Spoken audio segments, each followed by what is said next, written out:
Good morning and welcome to the board for October. I'd like to welcome a number of people today. We have our new non-executive, Dr. Chris Harrison. Welcome. And also our new Chief of People and Strategy. Welcome to Gertie Nicholl. Welcome. I hope you'll both be very happy. Sue Lorimer will be joining us online. We have apologies from Jude Adams. Welcome. Leah Robert, welcome. Colleagues will know that this is my last, and I'd like to take the opportunity to say a number of things.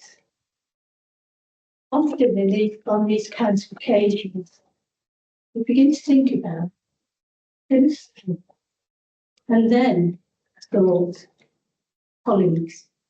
And colleagues are always the people that you remember.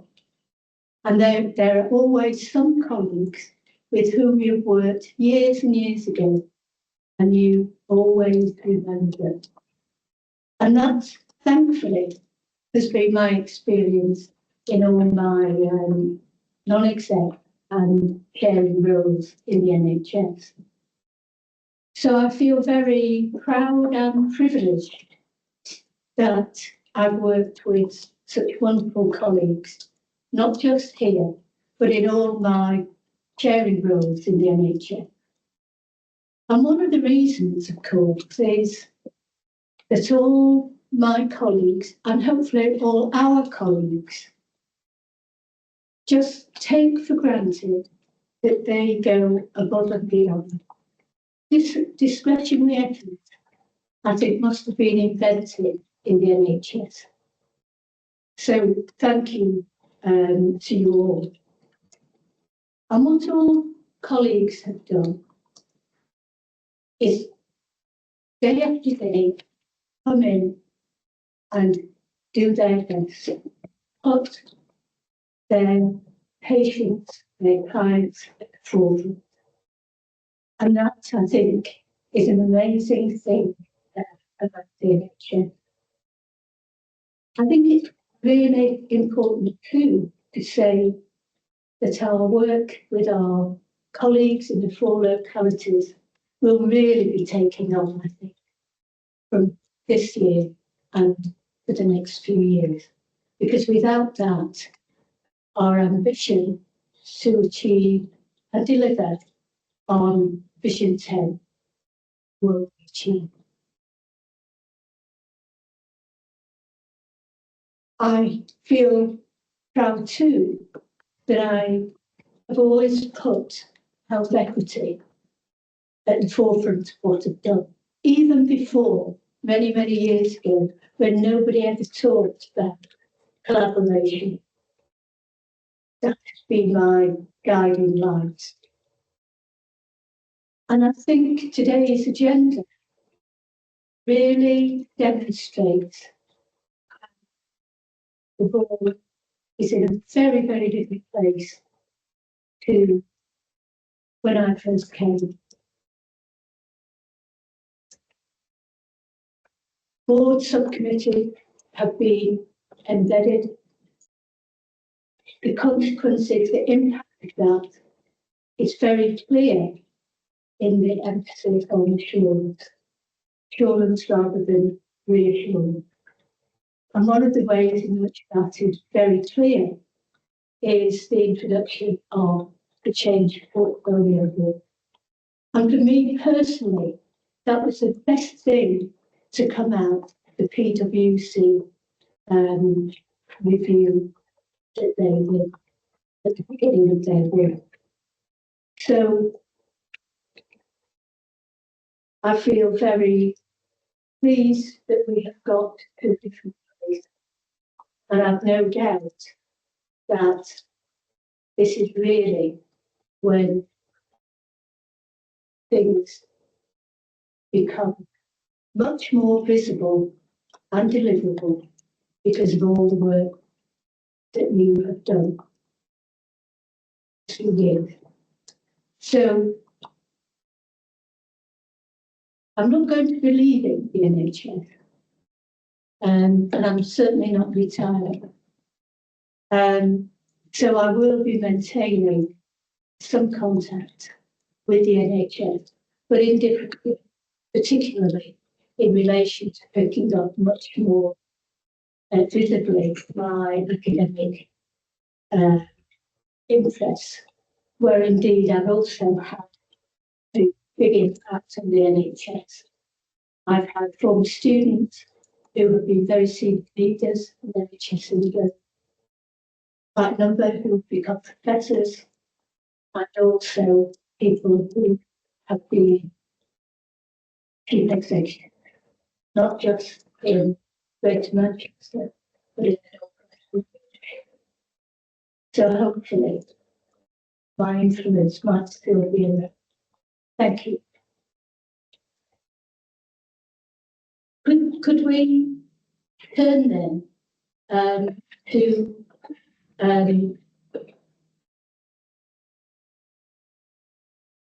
our agenda? And could we turn then to our colleague's story? And could I turn to Gertie to introduce that? And I have to say, I'm really intrigued that there is a colleague who's involved with nursery. So can I turn to you, Gertie, to introduce our colleagues? Thank you, Chair, and it gives me great pleasure to welcome Tom and Kelsey to talk to us about some of the wellbeing work that they have been doing. Tom's been with us since January 2023 and really focusing on how we support our colleagues in terms of their emotional support. And one of the packages Tom has done amongst many is the bite-sized wellbeing coaches. So Tom will start to talk us through what he has done, and then Kelsey, who's from our community paediatrics team, the service coordinator, has actually been on the course and she wants to share how it's impacted. So I will pass you on. So, do you want us to stand up and present? Whichever you're most comfortable doing. Yeah.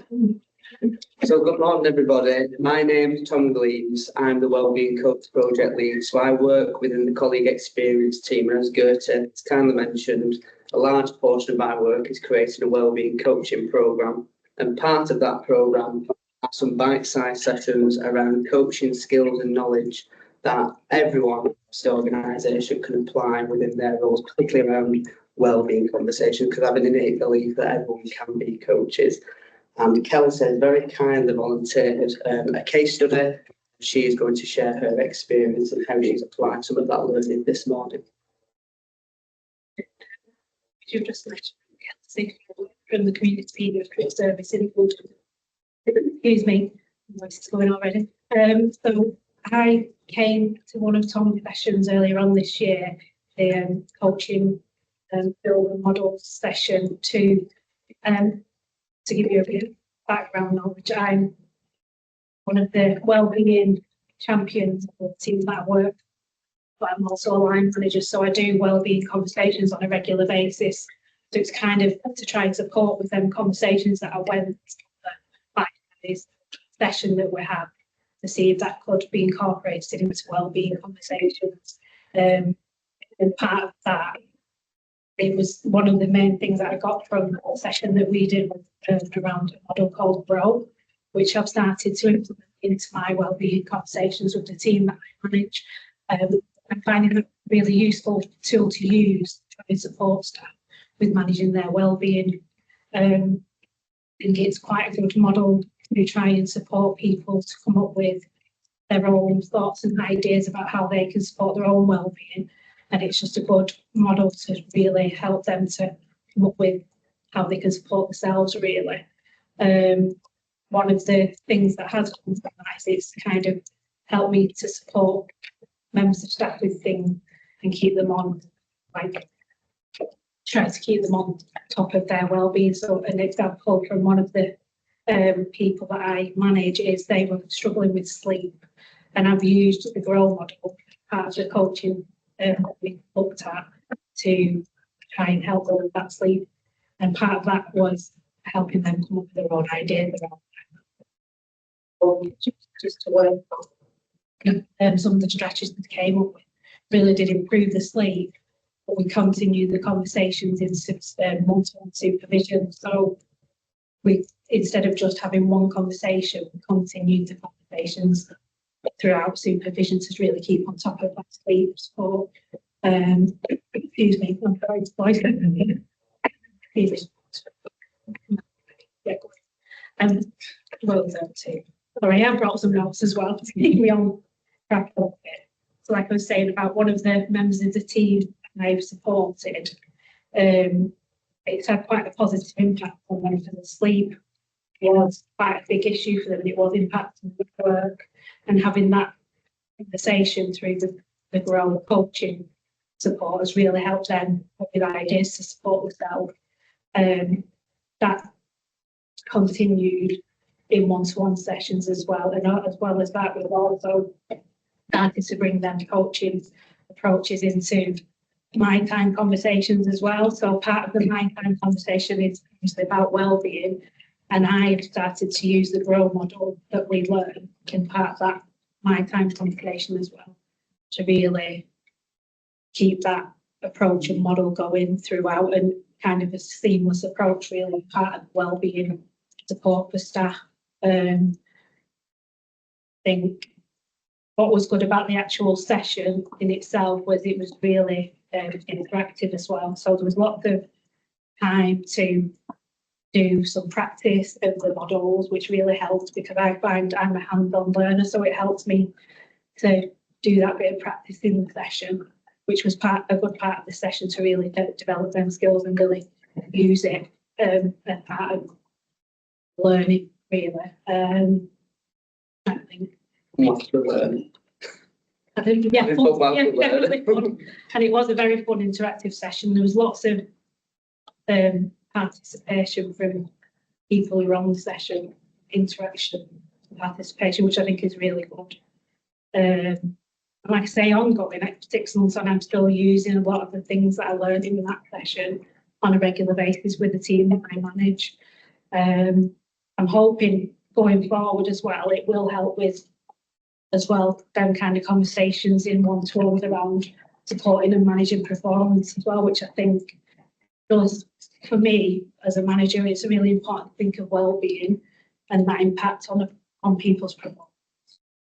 So I do think using something like a coaching approach really helps that conversation, and it's linking the two together, because often performance and well-being can be very much linked, I think.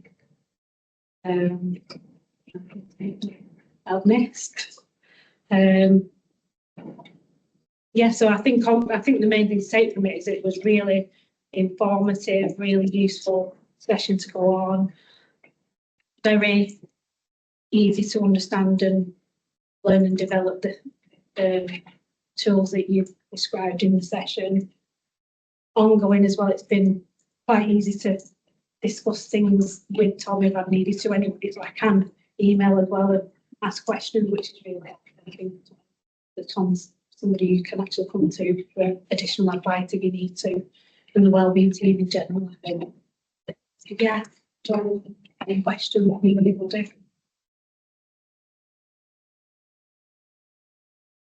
Perhaps it might be sensible if we, oh, sorry, I was going to suggest that we actually took questions at the end, but That's fine. No, I can take it. And okay. Thanks. If you're okay with that, and we'll turn to Tom and then take questions, comments. Thank you very much indeed for that. That outlining, and I think it's really interesting that you're having an impact on my time. Yeah. Thank you, Tom. So do you want me to just talk about the bite-sized sessions? Yeah. Yeah, so In essence, the bite-sized sessions have been created as part of the wellbeing coaching programme, as I mentioned, to share skills and knowledge around coaching, because everyone across the organisation really can have coaching style conversations, in particular impactful around wellbeing. There's been studies and research now showing that coaching can increase our sense of wellbeing, self-awareness as well. And so I think it's quite important that Kelsey's come today to share her experience. So I mentioned this on the way here, actually. It's great that we capture feedback and the experience and the learning that has been taken from the session, but actually how that's been applied. So as Kelsey shared, 6 months on, she's still having those conversations embedded, utilising the model, the GROW model that we went through in that particular session, and also when appropriate, utilising some of those tools as well. And we have other sessions, so there's another one on motivational interviewing, there's some more sessions that are coming next year, and that's to give people a range of different options and application methods to their coaching practice and how they apply that with their colleagues in a wellbeing conversation setting. Thank you. Could I turn then, colleagues? Carmen. Thank you. Well, some of what you've just said has answered parts of my question. So great to hear, Tom, that it's really been successful. And for me, a measure of success is people applying the learning. So you being able to share that 6 months later, you're still using the model. And I'm assuming the more you use it, the more confidence grows in. And that's not a pun on GROW. I think the GROW model is actually a really simple tool to use. You have to practice using it to feel confident using it. The sessions, I understand, are fully booked up, and that we had to think about whether we put some more on. Is that correct? So the bite-sized sessions aren't fully booked They're up. not. Spaces for them, and I've scheduled those for next year. And as I mentioned, there's going to be some new sessions for them. We did have another session which was Mindful Manager. That's the one I think. Which was fully booked up. So we've increased capacity for that, and we've scheduled those sessions for next year as well. Right. Thank you. And just for reference, for members who don't know what the Mindful Manager programme is, it's a full day course around managers and leaders, specifically around wellbeing. So we worked with colleagues in the TOD team, but obviously they have the ALDP programme, to recognise being a manager is a tough gig, and being a leader is a tough gig. And so the whole day is taken from the NHS Wellbeing Leaders programme, but obviously adapted using a coaching approach. So the whole morning we help the manager or leader explore where they are with their wellbeing. And then the second part of the session is how do I enable wellbeing culture within my team? And the final section is around actually exploring how can I support individuals who may need further wellbeing support or wellbeing conversational tools. Thank you. Ravina, then Jeff. So, Heather, I'm mixing up my colours. Heather, sorry. Did you read the press? Because I thought you went. I don't know. Never mind. You can go ahead. Okay. So it's the comments say well done to both of you. And Kelsey, it's not always a good idea to point out people's nerves, but I want to, because I think that you did a brilliant job. And there's something about how you're using well-being as the currency of how you coach your team. And that's really in the context of us going through unprecedented change.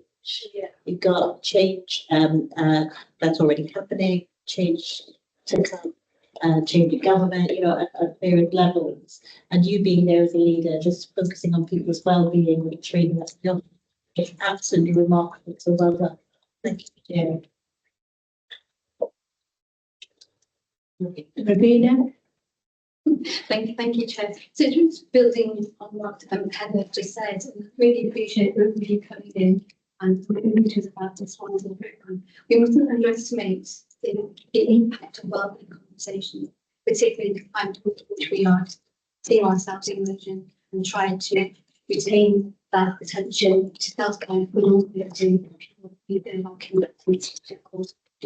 So I want to thank you, Tom and Kelsey, for doing a brilliant job. I really felt, and I hope all your colleagues agree with me, that this is a great example of illustrating care, appreciate and inspire. Because care is what you demonstrated, Tom, to Kelsey. She appreciated the impact you gave to the good tools, and she went on to inspire others, and she take on herself. So that in itself, that's a domino effect. That's what we want to retain, to transform culture and maintain density, and that with then passion affects how we feed our patients and how we spend each other. The only question I have is, how do we retain the learning? So if we are improving their well-being, and then we're looking at strengthening our retention and recruitment actually to come into the organisation that's shaped around our company for the likelihood. What are the plans going forward to support some of the work you've already done from legacy? So it's a continued programme, so the wider programme, some group modules, some different wellbeing topics, and again, their spaces for people to explore, to be curious. For example, with the Mindful Manager programme, some of the feedback that we've had is to, yes, it's great going on a day's course, but how do we link that to some of that learning? So some of the ideas that we're coming up with already is, for example, having a Mindful Manager section on the virtual campus, which we can share tools, resources that have been taken from that day's course. And again, it's not then lost then in the learning, we can go back and find out that they've taken from the course. Thank you. Thanks, Chair. Yes. Thank you. And thanks to Kelsey and to Tom having given us this. Very, very helpful. I wanted to support what Tom said about the importance of a coaching approach to management and leadership, and to ask about the extent to which we are rolling that out within the organisation. And it may not be a question to Tom or Kelsey, but for example, in clinical leadership, we've got a development programme as part of the clinical leadership model, and there's a coaching approach embedded within that development programme for our senior clinical leaders. Okay, thank you. Chris, and then can we repeat the last contribution? We've got a busy agenda. Thanks, Chair. Thank you. It's not easy to stand up in front of everybody. Well done. My question, in a way, is similar to Jeff's, which is you've clearly got a programme on as limited capacity as Calvin pointed out, fixed capacity. Has there been any thoughts about whether the programme is particularly targeted at either particular departments, which will be particularly set on it, in terms of the obvious ones that people think about, but there are others? Has there been any thoughts about how it might be particularly focused, or indeed on particular groups within the trust staff who may particularly feel the stresses and strains of the sort of well-being impact of the current circumstances, or is it just open to anybody who wants? So at present, it's open to anybody across the organisation, but there is a conversation that's started now. So a lot of the programme has started with group sessions. Mindful that we're a huge organisation, it's very difficult for one individual to coach 20,000 people. So with the one element of the programme, a targeted approach is what we're proposing, looking at things such as national staff survey data and wellbeing scores, to have that targeted intervention and make that more purposeful, rather than just having it as an open offer, as the rest of the programme is. Thank you. Thank you, Chair. Just wanted to thank both of you, especially on the point of linking performance and well-being, which is something that I think we don't always have a focus on. So thanks for that reminder. Just over to Jeff's comment.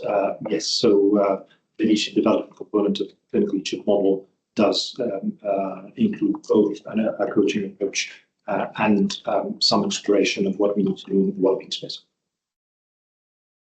Thank you. Thank you both, Kelsey and Tom. You can judge, I'm sure, by the interest you've stimulated, how important colleagues view the work that you're doing. And to finally just pick up Ravina's point about the linkage with the organisational value.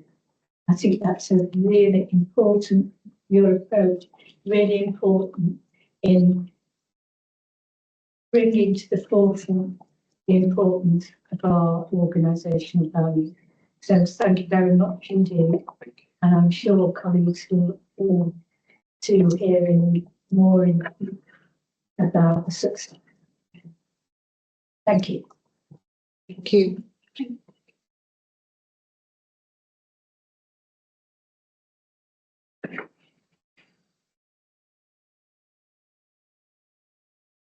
Before we continue with the agenda, I'd like to suggest that we rearrange the agenda a little, that we bring the change portfolio board up to the next item we deal with, as Owen has to leave round about 11 o'clock, but will be back with us certainly.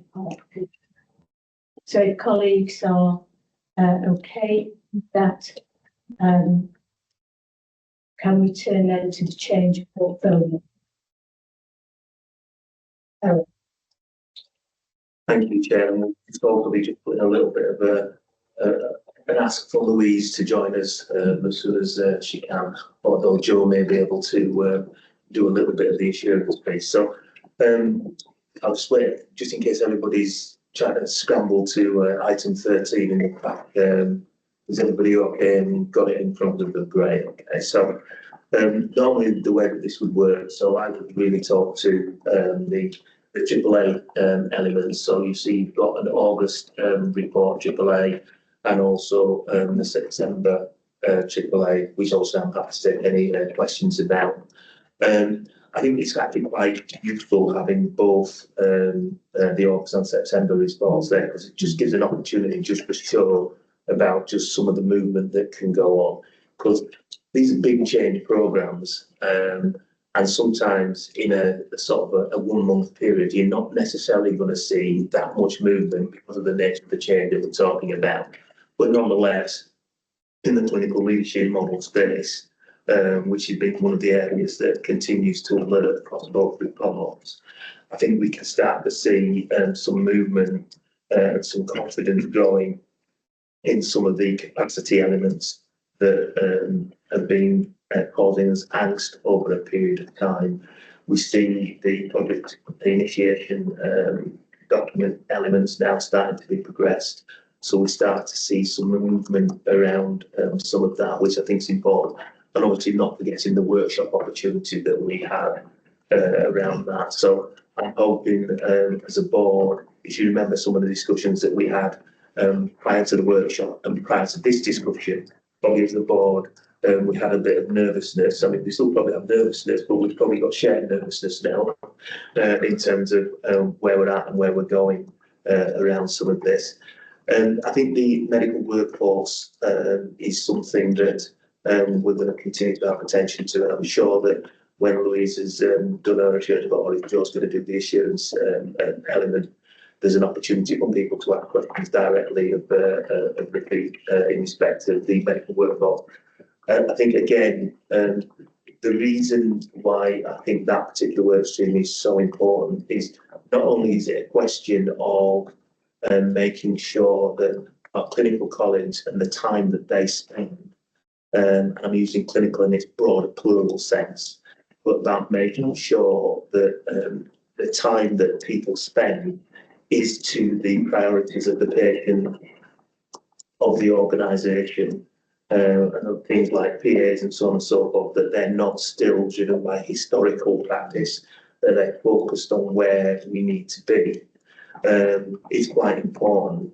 And if you think about some of the things that we'll discuss maybe a little bit later in the meeting around theatre productivity and so on and so forth, these are really, really important components. So the medical workforce is something that we have to have attention to, and we need to get that. And there's also some other elements, and I will make Rabina's bit about, you know, the values of the organisation, because the medical workforce is also about really trying to make sure that, one, in the basics on the science of working time directive and what people should be spending the length of time, but then also the work-life balance thing.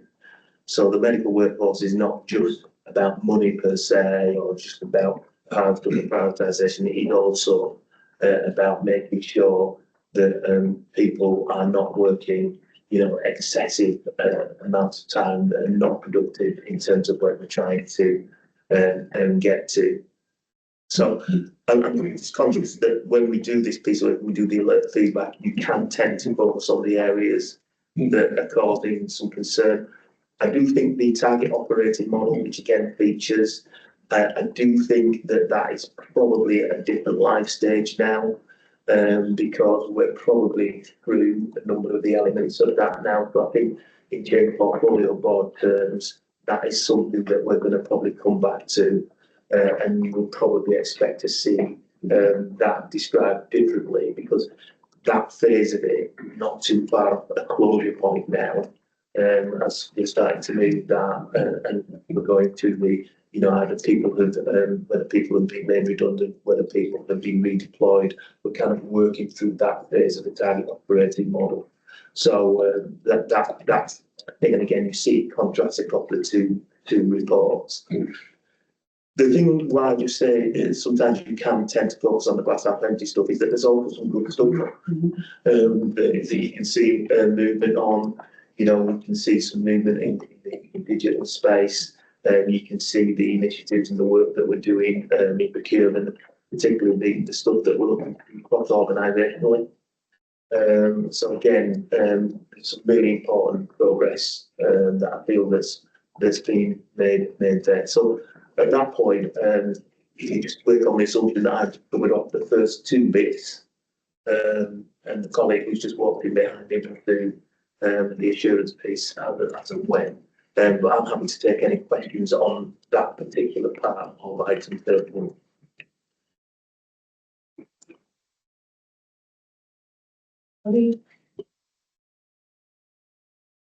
Yeah. Madam Chair, really helpful report, Madam Chair. And progress is positive, and I think the bits you pulled out are right ones to draw to our attention.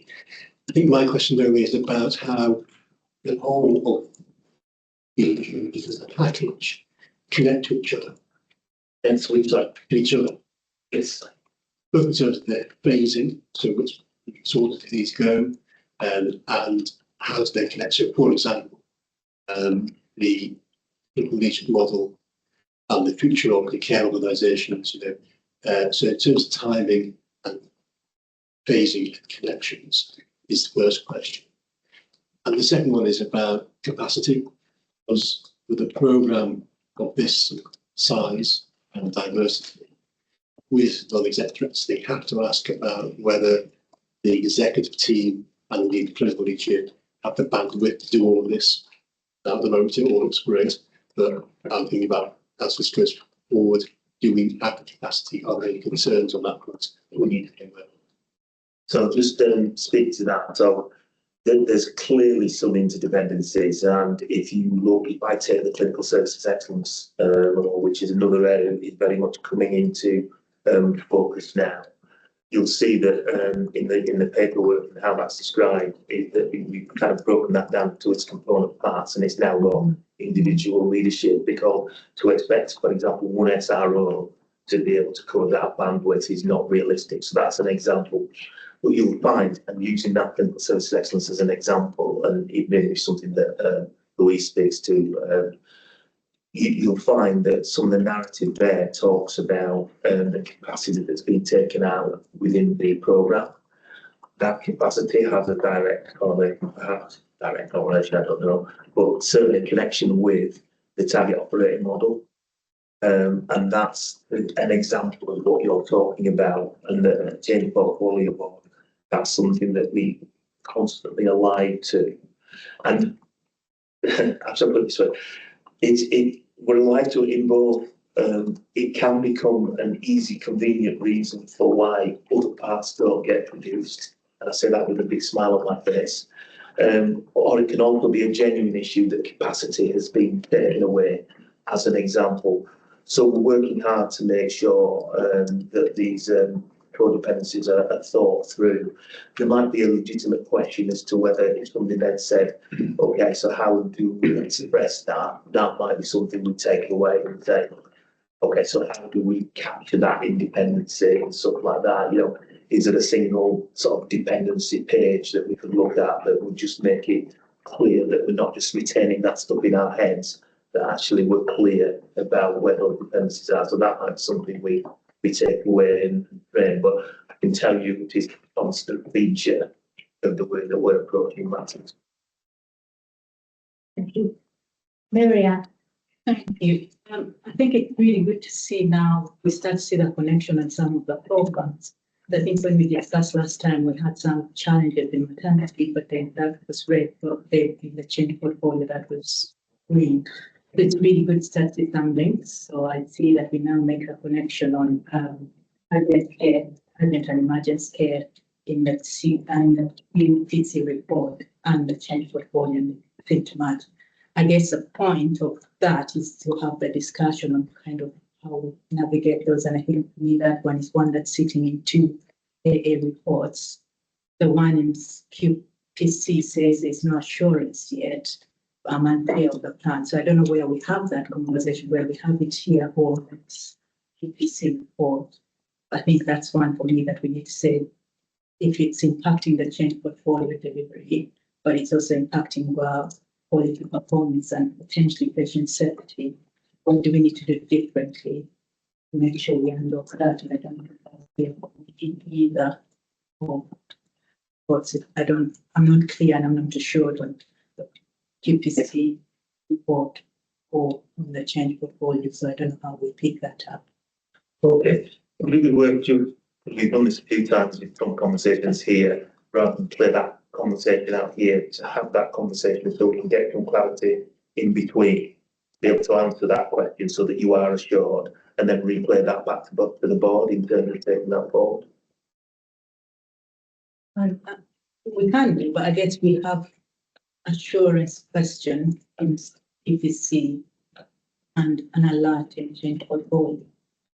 I think it's a question of how do we make sure we have that assurance on something as critical as urgent and emergency. Yeah, I suppose what I'm trying to do is make sure, because there's a QPC chair behind it. And I don't know whether I don't want to be sort of preemptive and sort of make a guess of a conversation when there might be worthwhile just saying, okay, Mary asks a really legitimate question here. Why don't we have that conversation and make sure that I'm certainly not trying to make something up on the spot, and that we're really, really clear that if there are some things that still, like what Jeff's just done there, if some things are not quite clear enough, well, let's have that conversation so that we can come back into this arena and be really, really clear. Could I just add to that? Because that's something that I've been thinking about, this kind of connection between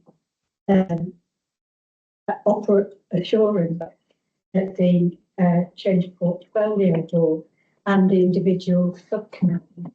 And I don't know whether implicitly it's kind of implying that there is a different status, relevance, importance of one rather than the other. And I think that's a really important practical question, never mind assurance question. I guess there's a bit for me.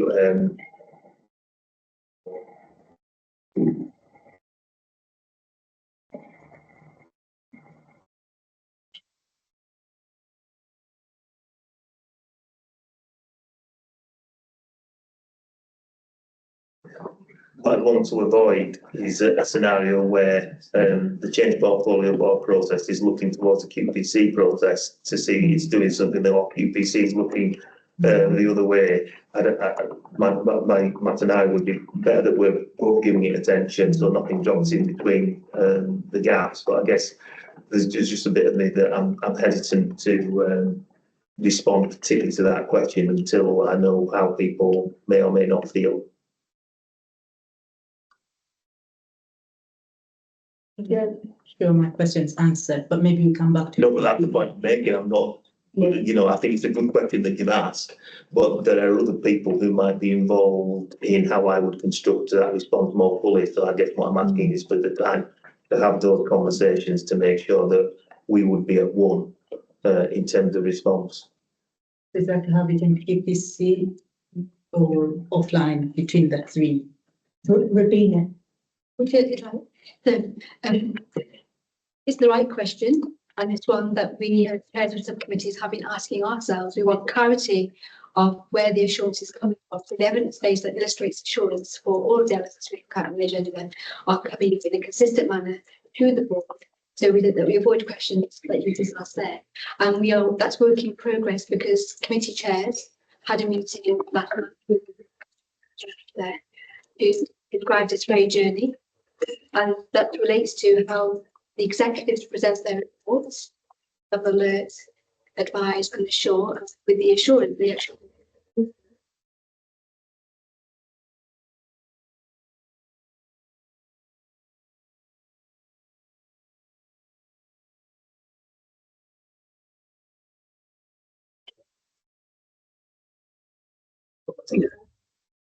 they're not. See,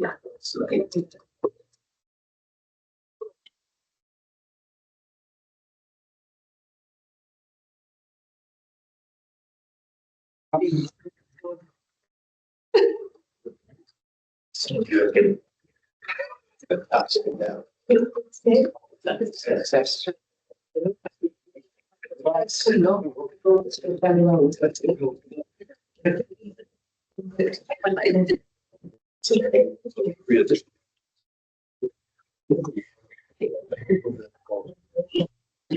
Can we return to Rabina's point, please?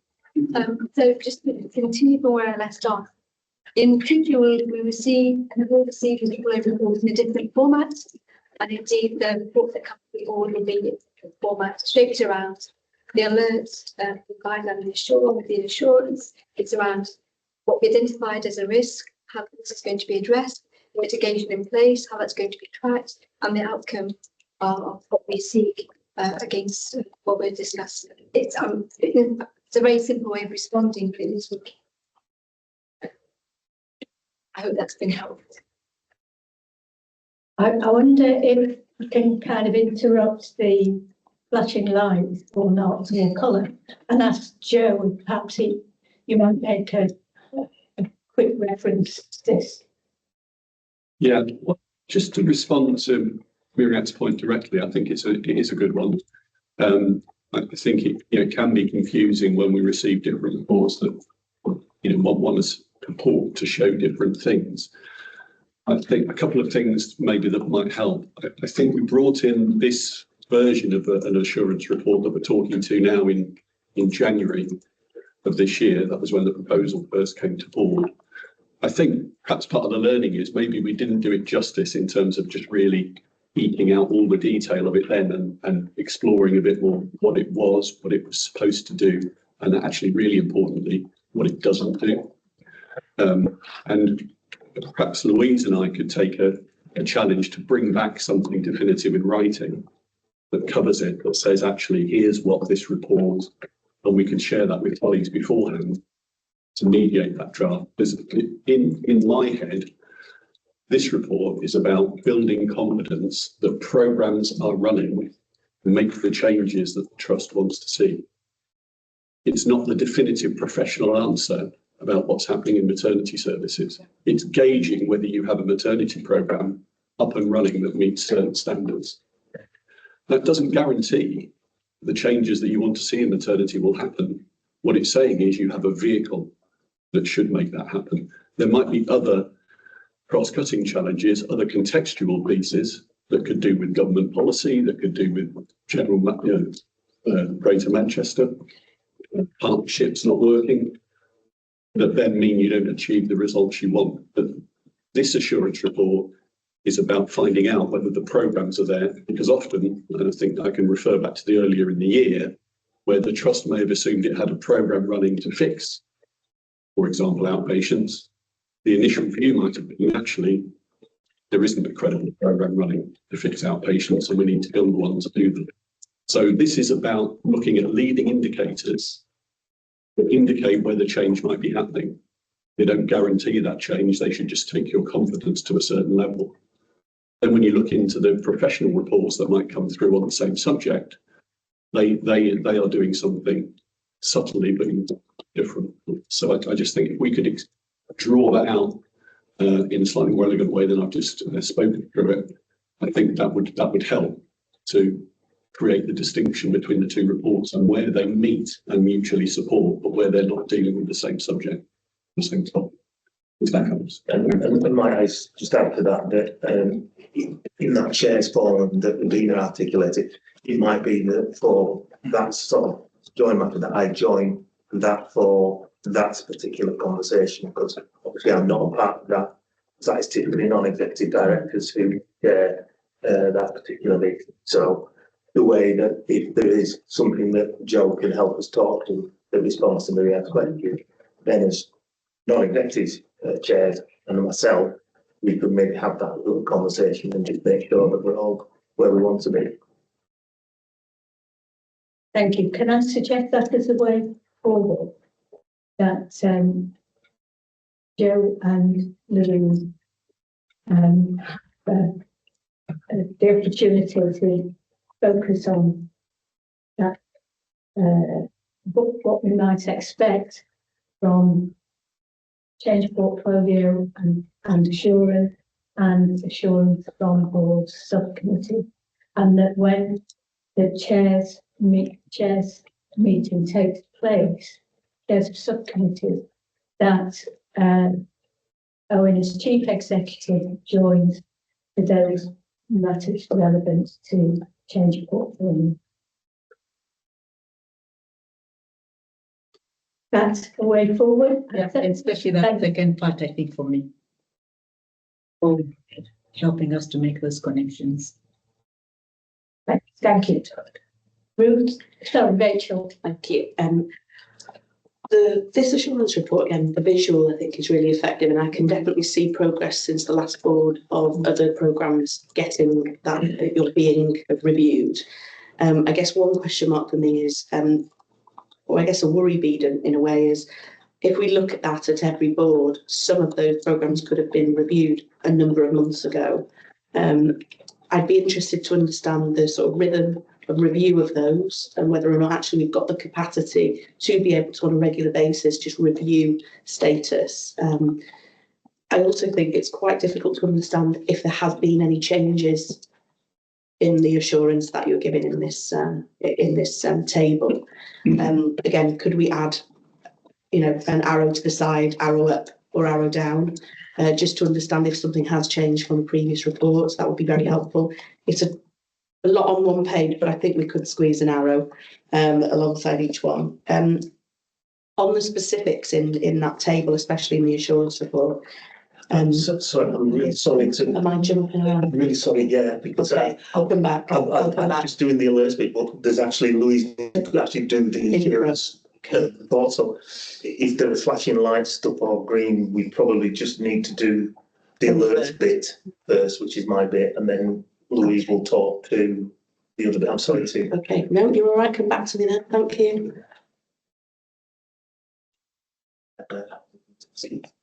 Aziz. Thank you, Chair. I welcome the progress as well. You can see, especially those two months, and I also welcome that we've got a programme initiation document approved for the clinical leadership model. We've waited for that for a while. That's great. I just wonder if there has been any further progress on leadership at our hospitals in place, because when we've been talking committees, I think that's something on the top of our minds, that as we move to a clinical leadership role, where is the thinking at the moment? What progress has been made in terms of what leadership you want in Salford, in Bury, in Oldham? So there's a transition paper that's being developed as we speak, and what that does is it talks to like the transitioning arrangements from where we are to where we would hope to be in terms of the clinical leadership model. So that should be coming through the first of all, the XMT conversation and then through the respective governance to come through around some of that. Because if you take, for example, the reality in Rochdale and Oldham right now is that there are now different leadership arrangements in play now than there were 6 months ago. But what it just needs to be, it needs to be captured, and the governance needs to be really, really clearly articulated and so on and so forth. And then also some thought then about, well, how does that then intersect and merge at some point in time with the clinical leadership model? So that's a piece of work that we're currently on at this moment. There's been some good learning, I think, though, about just in the changes in Rochdale and Oldham, and I just had a conversation with somebody that we've asked, for example, who used to do, say, one role in one place, and we're now asking them to do that role at 2 places. And then, so therefore, the conversation starts to say, so what support, what development capabilities, all those sorts of things that you would look to have within that. So that's a micro problem at the broader point you're making. What does the leadership look like? So, for example, not just that we would understand that, but if the CQC came in tomorrow and they want to ask the question, so how does the governance work, for us to be able to clearly articulate certainly how this transition piece is, so that will make its way through the governance system point two. Okay. Ravina, So that's a legacy. our legacy. Are there any other comments, anything else you want to? No, I think Oh, sorry, Chris. So, sorry, this is a very banal question, but I can only ask it because it's my first board meeting. But is there a set of criteria that defines what is the major project, or what comes within the purview of the change? Is that? yeah, and what I would suggest for you, Chris, is the opportunity to make sure you get a direct briefing on it and kind of be brought up to speed, which everybody is, so that you get on the same page. But But there's a structure. Yeah. Okay, as I say, very banal. it's all right, you've got a few more meetings to be able to say that. Okay, well, I've got worse questions than that. It being a newcomer. Thanks, Chris. I think you'll find that really helpful when it's busy now. If there are no other comments or questions, if I can just finish by saying I think this is a really good indicator on paper where things are moving. So thank you, colleagues. Yeah, we do. And thank you for coming. Thank you, when you had quite expected problems already.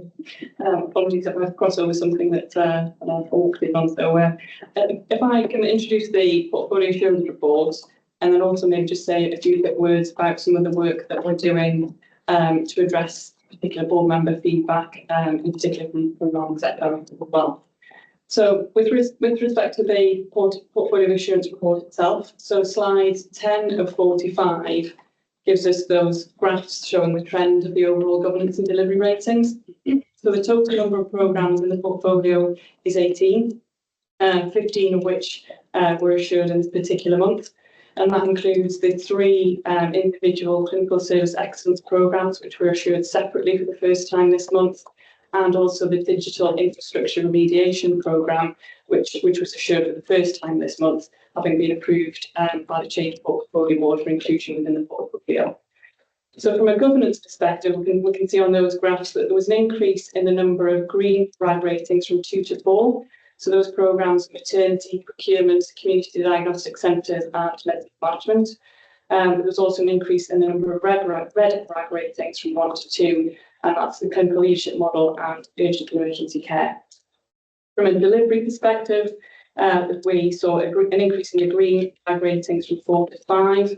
That's maternity, digital, procurement, estates and facilities and medicines management, and the same number of red RAG ratings as last month. That's 3. So that clinical leadership model, target operating model, workforce.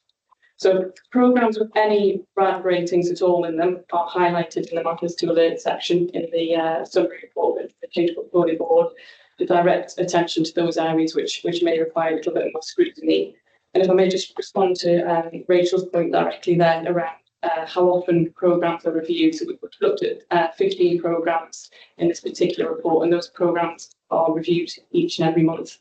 And at Change Portfolio Board, we have a cycle of programmes that come forward for a particular programme focus, as we refer to them, so that we have an opportunity to do a bit more of a deep dive on a regular basis on a number of programmes.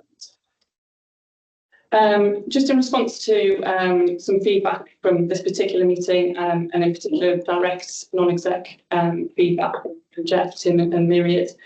So we are working on a number of pieces of work, in particular to strengthen the summary report from Change Portfolio Board and the Portfolio Assurance Report, and particularly better articulate the linkages between Change Portfolio, Financial Sustainability Plan and Vision 10 as well. Due to the timing, we can't see many of those pieces of work articulated in this particular report, but they will be presented to Change Portfolio Board over the next couple of months and subsequently to Change Board of Directors. And just responding back to Jeff's point earlier around a visual around the sort of timing of particular programmes, one of those pieces of work is a plan on a page, which will hopefully show us that picture of timing of programmes and give us an indication of when maybe pinch points over capacity as well.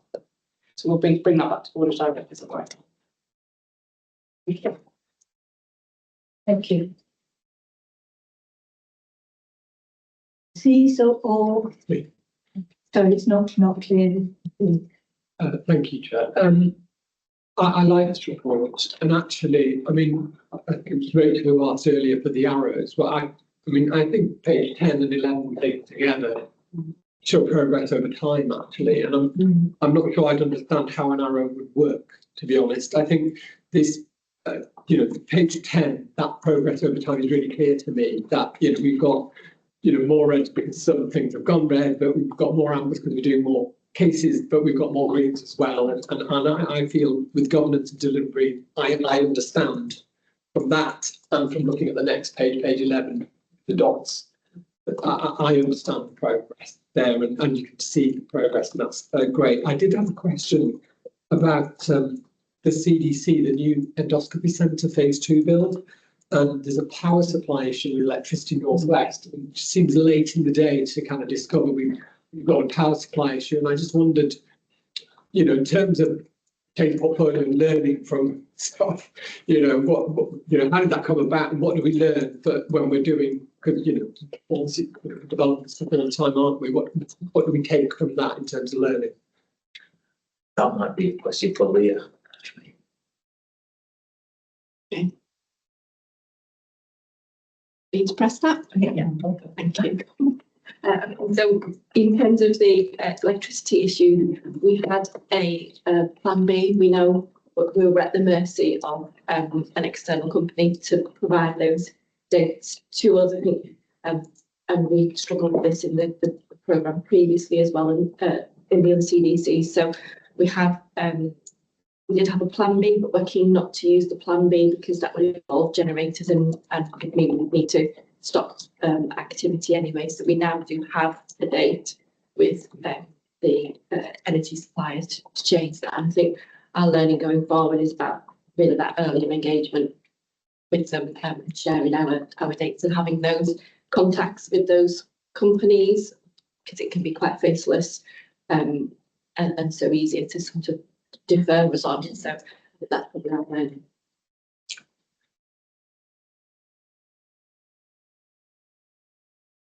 Rachel, thank you. I think I agree with Aziz on the point of 10 and 11 giving you a portfolio view of improvement. What you don't get is a red light around individual decline. And that's the bit I'm most interested in, I guess. I think I do agree on the whole that the two together say actually the portfolio was seeing more movement in the right direction. But by the way, again, I'm not sure if these questions should have been earlier as well or now, but I'll ask them anyway. So one, I guess, is something that through various conversations in the past month, the connection between CLM and EPR and how important it is that we understand obviously, I'm a huge supporter of EPR, there are benefits to bringing in something that is off the shelf and that has pathways very defined, hard coded in that technology. Ensuring that as we define that CLM, we understand some of those, and I will call it limitations, because we are being guided into certain decisions around what a pathway is, what's within that. If we then shape our CLM model to be very different from that, it could then make that technology slightly less impactful for us. So that was a bit of a point. I think what I'd love to see as a focus in before the next board is some work on the benefits for CLM. I think that one, when I think about engaging with our people, which obviously is a huge plan for the next couple of months, I think not having that assurance at the moment that that is well defined is definitely an area I'd like to see progress on, please. What I'm also getting from this and the previous report is there is a lot going on from a clinical perspective, a lot of change impacting clinical colleagues. And I guess my question is around the capacity, and probably for yourself, Rafiq and Heather, but the capacity of our teams in those areas to be able to cope with engaging with all of those different programs as well as doing their day-to-day. They were my questions.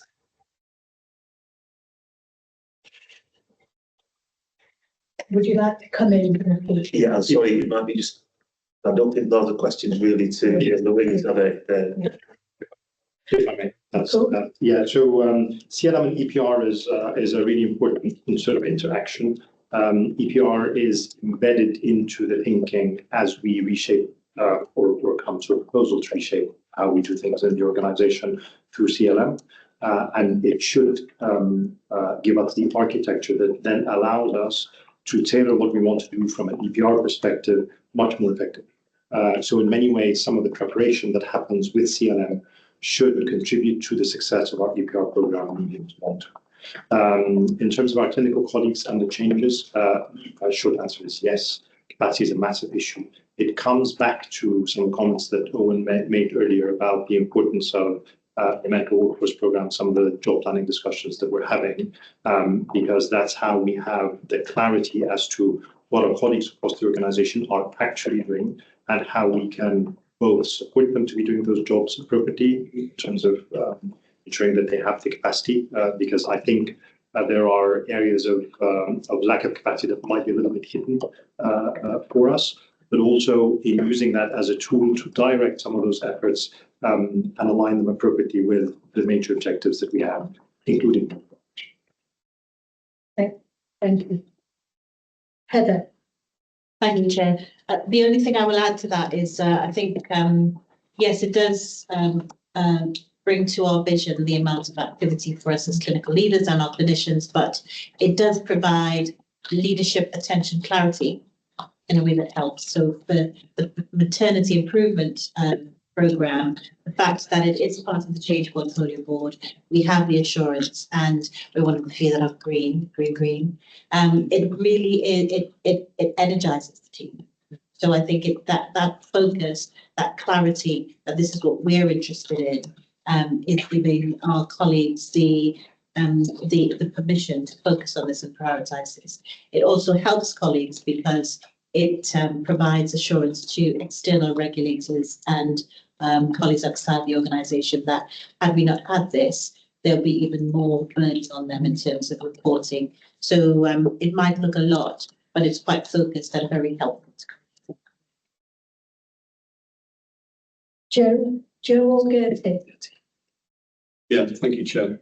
And just on the point raised by Rachel on the arrows, so we have arrows on the individual page reports at the moment, on the individual RAG ratings, but not on that summary sheet. So what I propose is I can pick that up with Louise, and we may just introduce on the summary slide where there's been a change, we put an arrow, so then you can just assume everything else is static, where there's been an up or a down. I think that would help to illuminate that particular aspect. On the just a comment on the governance side of things, where we're looking at the governance rating trend and the delivery rating trend. Excuse me, I think there's still work to do on the governance on the basis that it's easier to get the governance of a programme right than it is to get the delivery of a programme.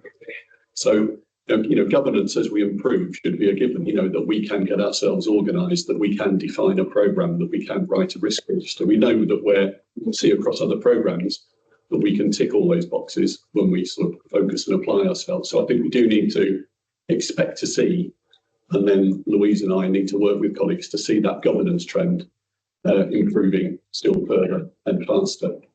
And then I think just briefly on the CLM benefits piece is that the design teams that have now been set up in the last 2 weeks, involving what I understand is, I haven't counted personally, over 120 clinical colleagues joining all of those groups, have been given the task through design of enunciating all of the discrete benefits that they expect to come through. Now that's going to take more time than the next board of directors meeting because it's a longer design phase, but I think that's the right place for the benefits to get that close definition, because we want them to be fundamentally clinically owned. Apologies, I'm stepping on the feet slightly there, but that's always been the kind of the vision for it, and the really strongly held ambition is the programme is going to be clinically designed and clinically owned, and that has to include those benefits. So that will take us a little while longer, but I think that'll be worth waiting for that at this stage. Thank you, Chair. Thank you. Ravina, please, and then I'd like to make some comments so that we can perhaps move on. Ravina. Thank you, Chair. Just a point of clarification, my wide understanding of how we ensure you're prioritising the right things in the right places. So under priority 1 and under priority 2, we opposite emphasise all of those areas that are appropriate for the level of risk or concern to improvement in the being on track. And this morning, with the tracking report and also vulnerable, we note that medical leadership and target operating model are in priority level 2. I'm just wondering should we not be elevating those particular areas to priority level 1?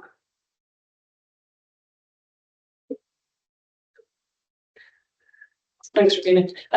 Yeah, it's something actually we've been given a bit of thought to over the last month in terms of how those priority levels are defined and how it's reflected within the scope of change portfolio board. I think the general principle was that the priority level 1, perhaps we need a different term for it, but priority level 1 was with the kind of the 4, what's been known as the 4 bulges, sort of clinical leadership model, EPR, maternity and financial sustainability programme. So I think we've kind of reshaped the how the report looks for next time. Hopefully that'll give a bit more clarity as to where those programmes fall aligned with that principle.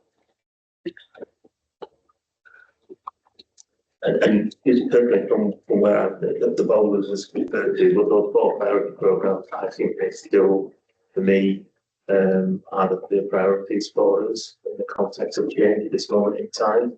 I do acknowledge the other areas that you've talked about, but at the moment, I don't see the priority 2 areas kind of superseding that.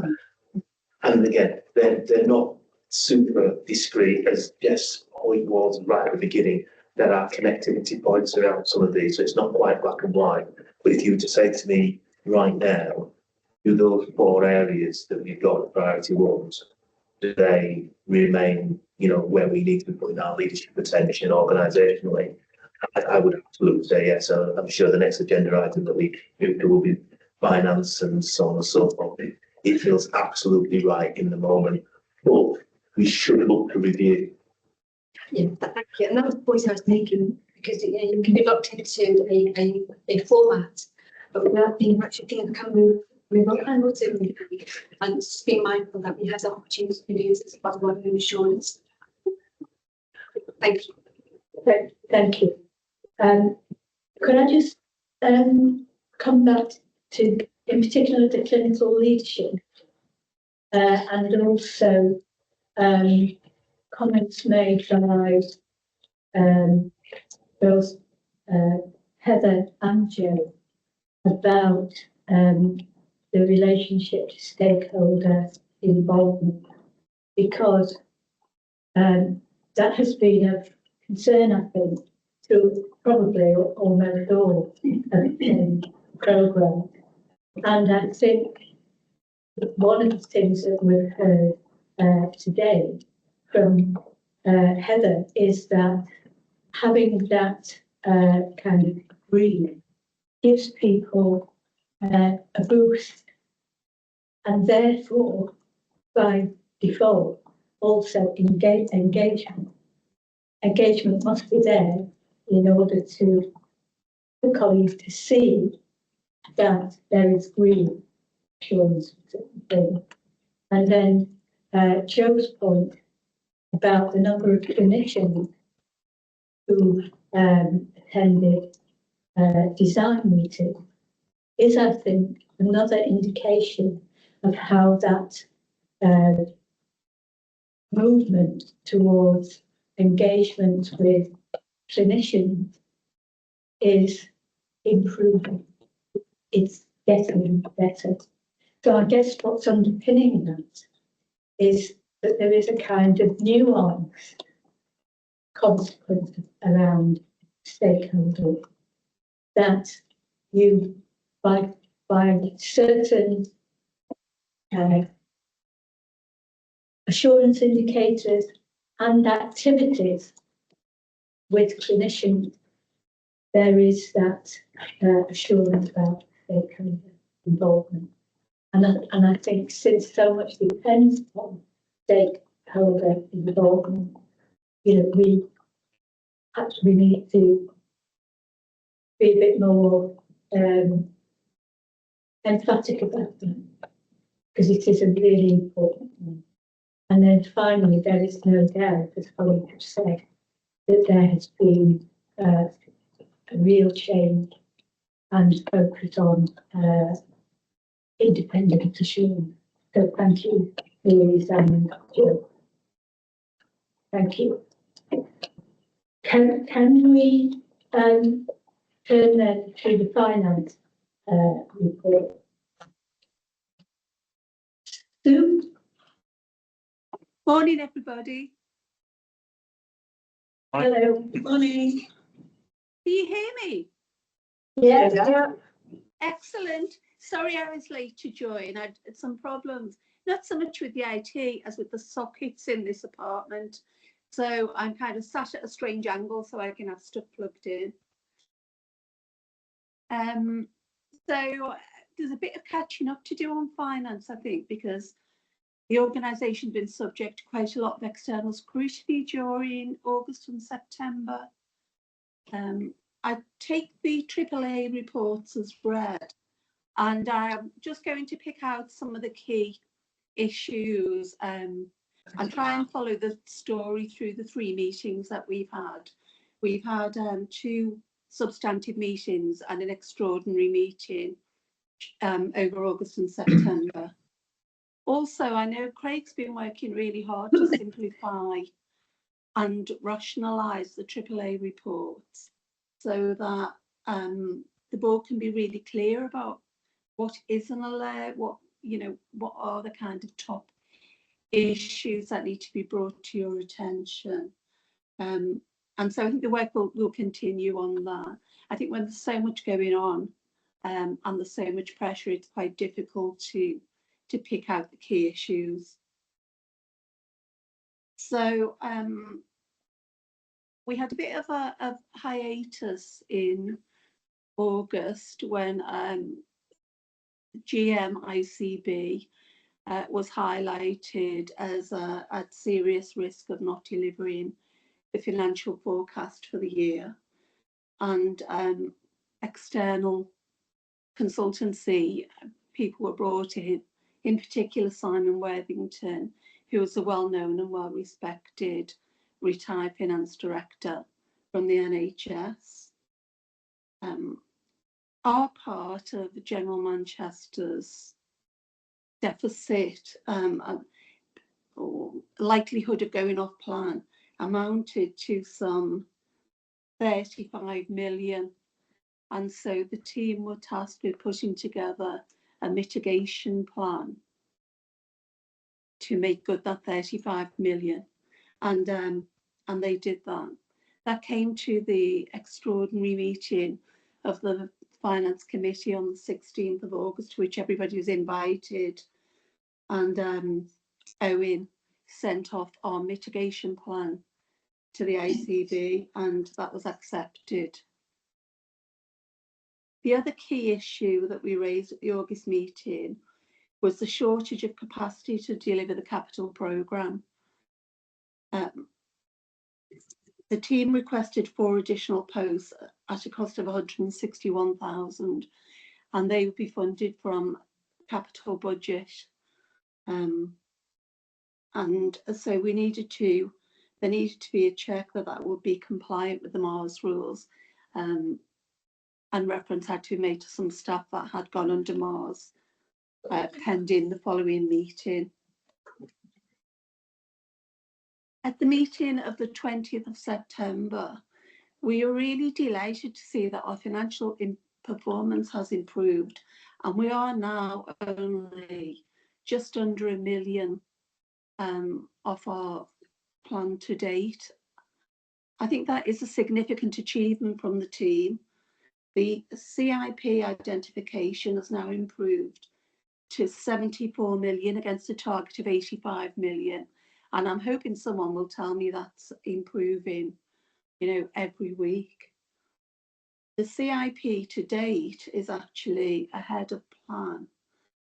And our cash position should improve because we've now been informed that we're going to receive our cash share of the 175 million, which GMICB signed up to in agreeing the level of deficit plan. A significant risk that was discussed at the committee was the risk of non-receipt of capital funding in relation to the transaction. So I think Craig has informed us that we are now highly unlikely to get 26.3 million associated with the transaction. So overall, I think the overall risks from the committee is that although our financial position in year is much improved, our CIP forecast is much improved. A lot of this is non-recurrent. Something like 48% of CIPs are non-recurrent, and the committee has concerned itself with sustainable savings and how we move forward with our financial sustainability plan. I think a key element of that is a forensic review of the staff increases over the last few years and how we intend to reduce staff over the next few years to give us a sustainable break-even position. But all in all, I think over the 3 meetings, I have to say that the team has worked exceedingly hard, and we do seem to have got ourselves back on track for the current year.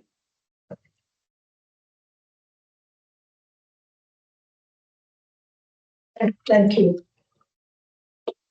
Can we move on then to the finance report, and can we take it as read that colleagues have read the report? So perhaps we could go straight to the question, please.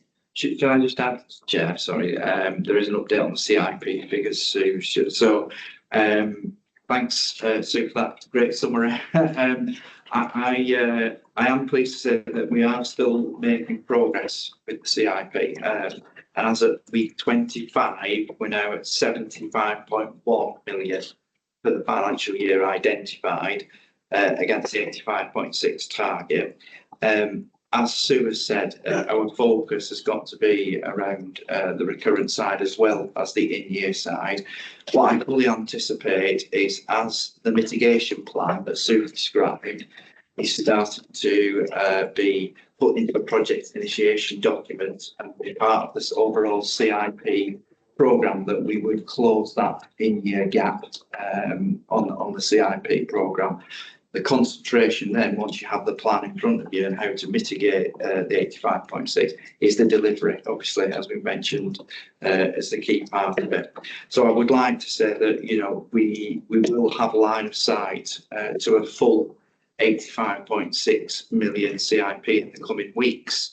The key will now be to get it transacted in a recurrent nature.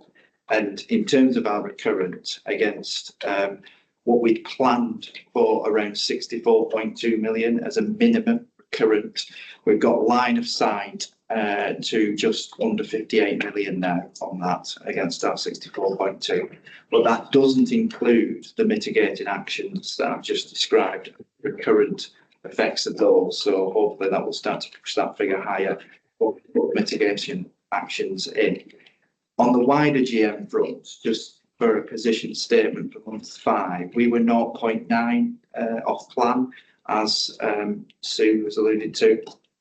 The whole of GM at the minute is around 25 million off plan at the end of month 5. And that is why, as Sue's described, there was that intervention piece to organisations, all of us, to describe how we were going to get that back on track and meet plan. So we've been tracking close to that plan, others not so much, and that's why you get that 25 million gap.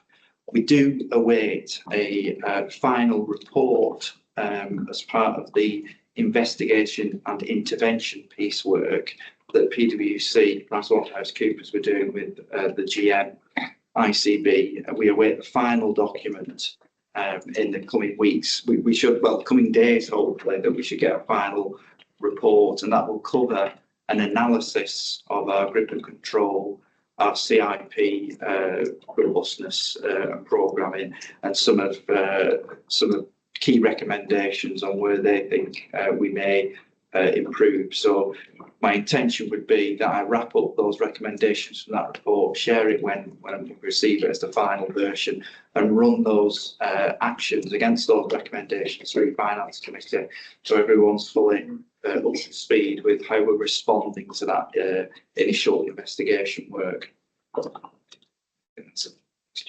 Thank you. Colleagues?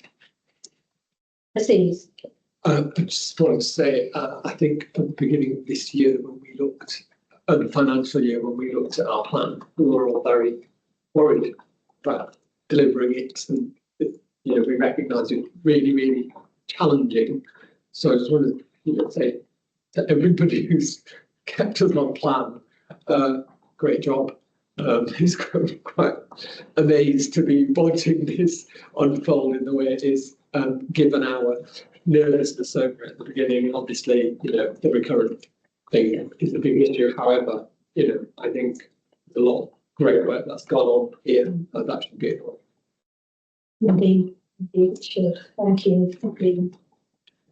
Sorry, Chair, can I also add, just, and we will work this through, but obviously board members will be aware that there have been some recent pay award settlements and agreements nationally, and we need to work that through, because traditionally speaking, when we do these calculations at a national level, you need to understand what that means at an organisational level, because things might come out in terms of funding and costs being out of sync with each other.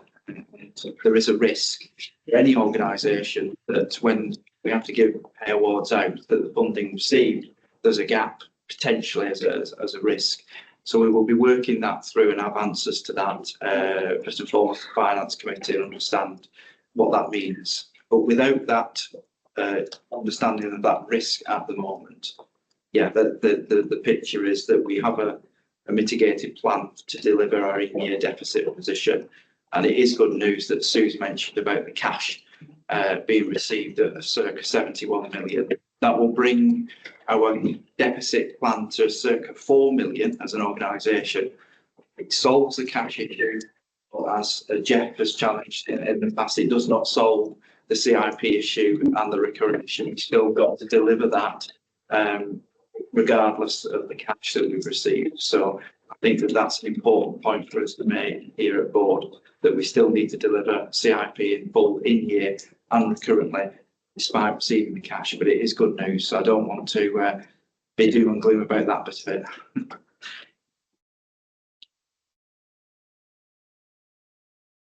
Any other comments, questions? My colleagues, one colleague. Thank you very much to you and your colleagues, Craig. And I think it's absolutely appropriate, recognising the change, improvement in the CIP but emphasising in a calm, cautious way that what's the real nub of this is getting recurrent savings.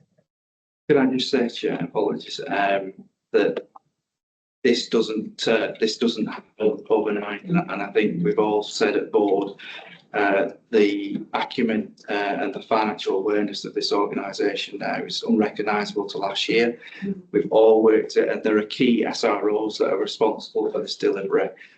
So it's a team effort, and you know, there's been my exec fellow colleagues have all been in the trenches around some of these things. So it's certainly thank you for your comment, but I would certainly extend that to the wider board and the people who aren't in the room working tirelessly on this programme, because there's a lot of work that goes on outside the execs, you know, input that have made some of this possible this year. So I'd like to extend thanks to everyone involved in this. Thank you. Thank you.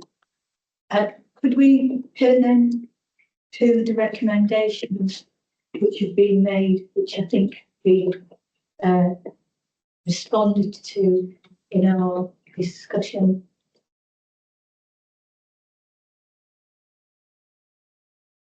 Silence means assent. Thank you. Having to rearrange the order of the agenda, there's really flummoxed me today. So we have to go back to the agenda as presented. So many apologies for that. And we have the apologies from Jude Adams, and in her place Leah. Welcome. And also, can we note any declaration of interest? Can we turn also to the minutes of the previous meeting? Can we accept those as a correct record? Thank you. And thank you to Ravina for expert sharing that last meeting. Minutes arising from the previous meeting are presented to you with clear indications of what's coming on date or what has happened to matters arriving. And finally, the action tracker is presented, which is an update of what's been presented. Are our colleagues content with that, or is there anything they wish to pick up? If not, may we turn to the inspector? I'm so sorry, Chair. So, I'd like to draw your attention to action 050117, which refers to the maternity culture updates, and that will now be brought next month. So just no. Thank you for that. That's very helpful. Okay, thank you. Can we turn then to the CQC inspection feedback, please? Heather. Thank you, Chair. So no doubt you would have read the report, which is a description of the actions taken by the Trust to respond to the early formal feedback from the CQC.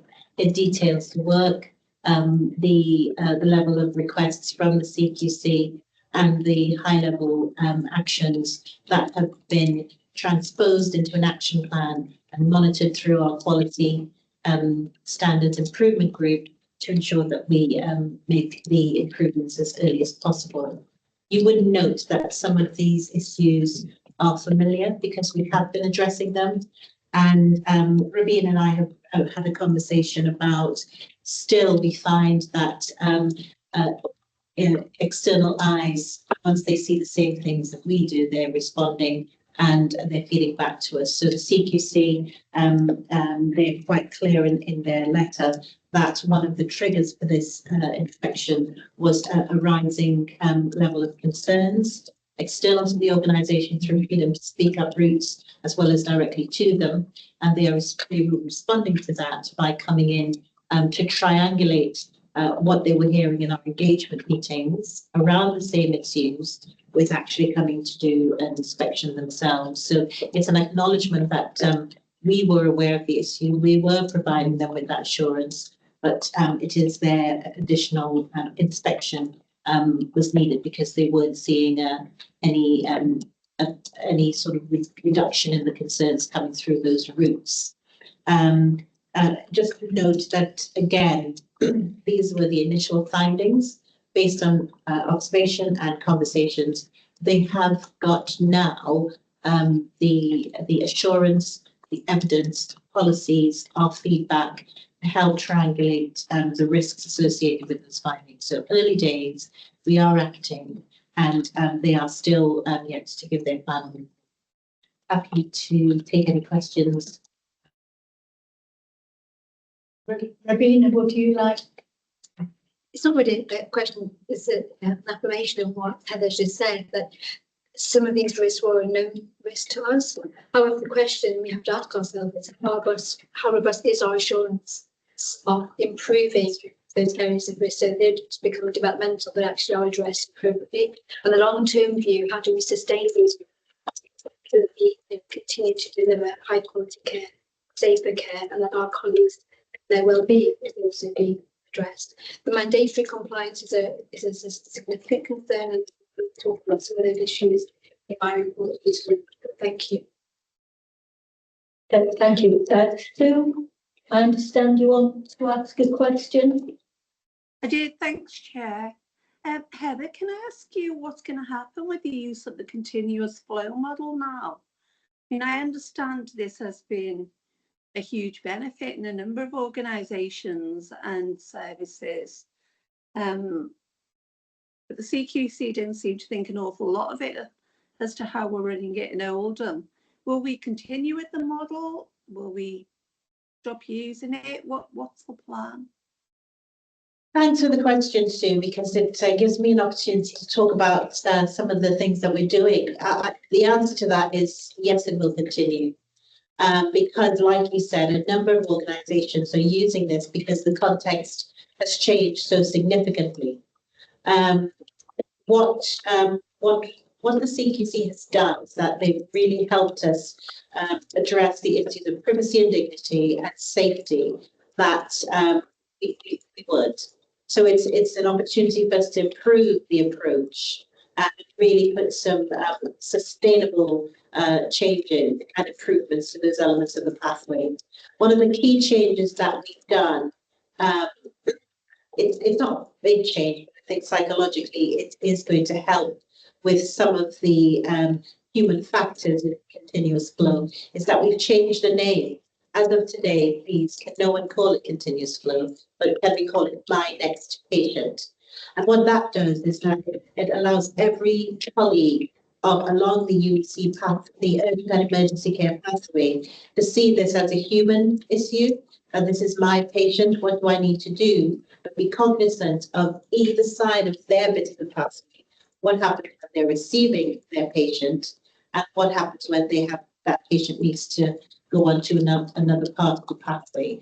And that, speaking to Dr. Nick Penrose, who led this in Oldham, she went to a conference just this week, and that's one of the key success factors in organisations who are doing this well. If everyone in the pathway is aware of what's happening in other parts of the pathway as they address the patient going through that patient pathway, that journey.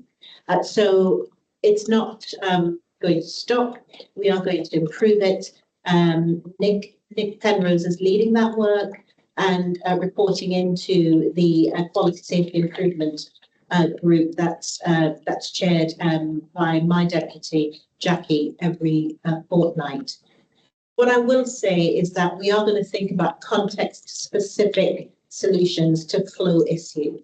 So whereas my next patient works in Oldham in this way, it will be remiss of us to lift it and shift it and actually apply it in the same way to Salford, for example, or to Bury, because the issues are subtly different. We do need a flow solution. There will be an element of my next patient, but it will look very different. And that's the other part of your question, I suppose, that is an extension, which is how will we roll this out across the MCA? It has to be bespoke or meaningful to the context in which they will be operating in. I hope that's helpful, Sue. Yeah, thanks, Heather. Thank you for that, Heather, because tomorrow I'm actually going to spend the day at Oldham site. And I, a few months ago, been to Oldham specifically to look at continuous flow. And I was quite interested in the CQC's assessment of that. And it is one of the things that I'll be looking at, speaking with colleagues about that, because I got a different impression when I went there a few months ago. And also we'll be spending some time with colleagues who are important areas and maternity. Are there any other? Yeah. Oh, sorry. Thank you, Chair.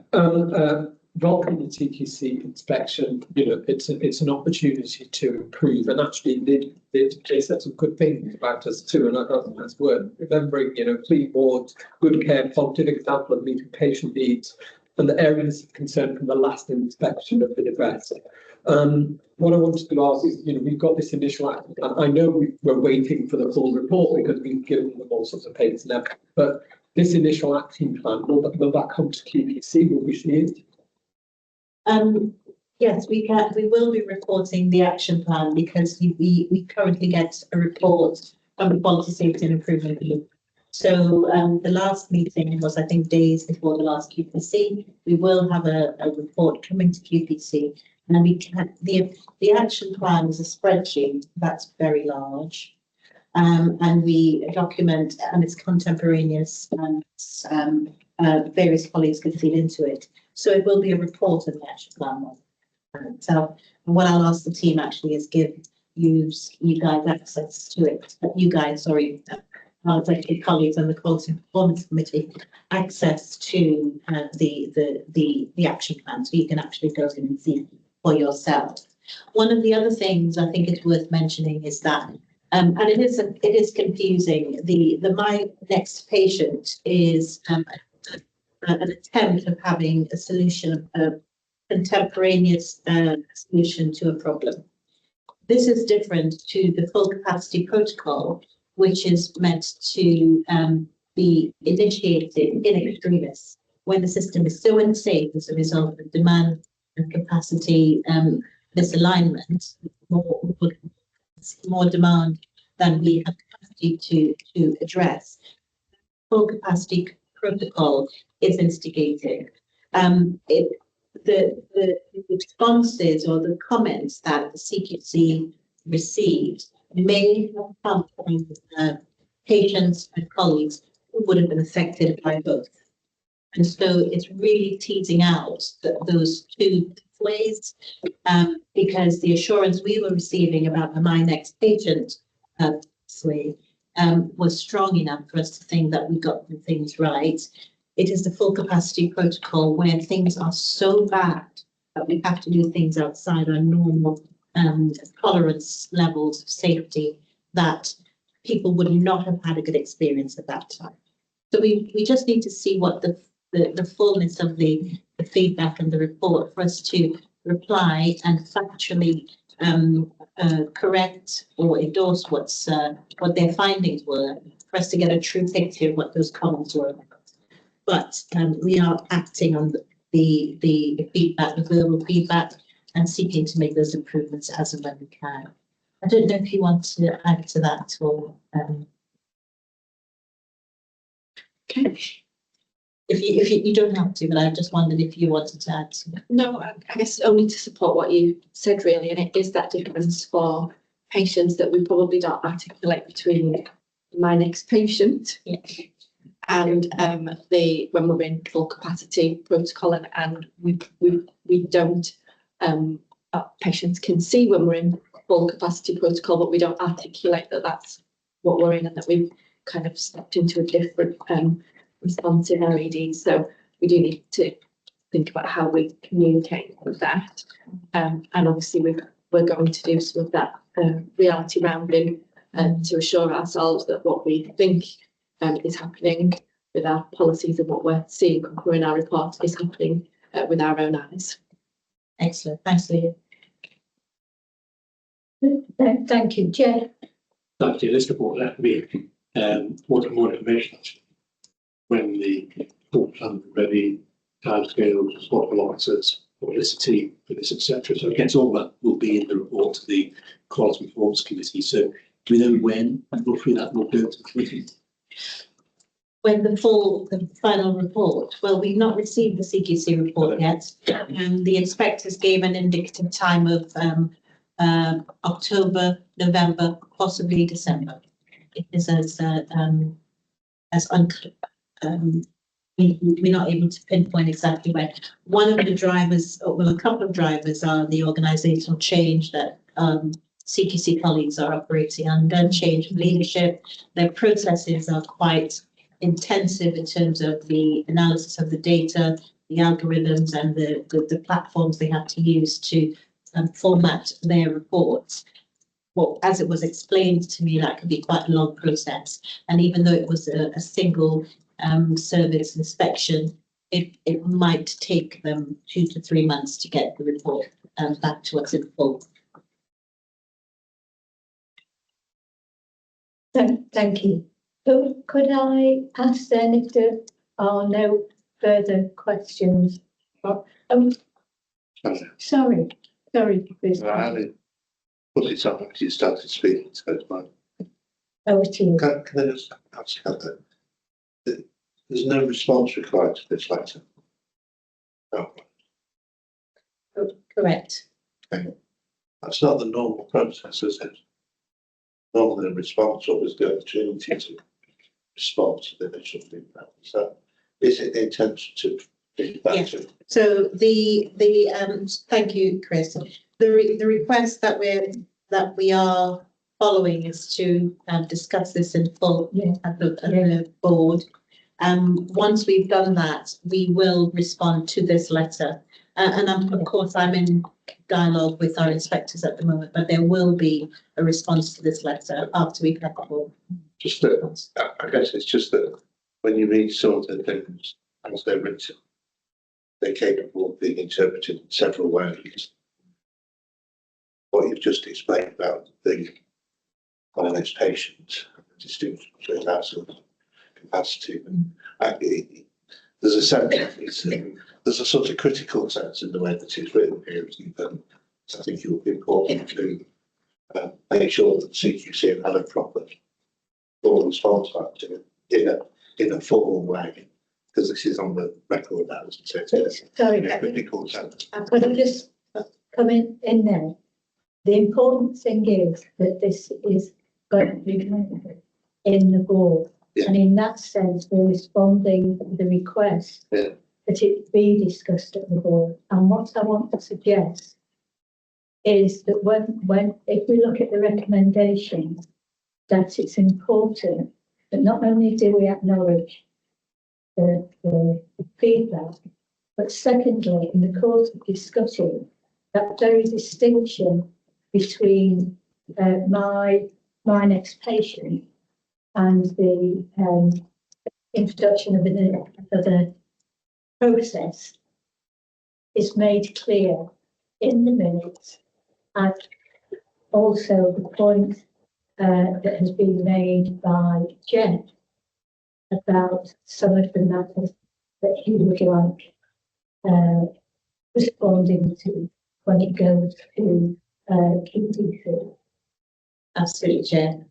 Can I just also give some assurance to the board that that distinction that I described was fed back verbally to the CQC on the day. The data requests that they made, we responded again with protocols and policies. Yeah. So they will have that information.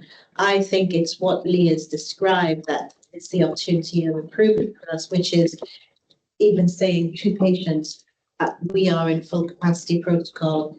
That means we have a script that we use or some form of words so that we are communicating to patients what they're actually experiencing.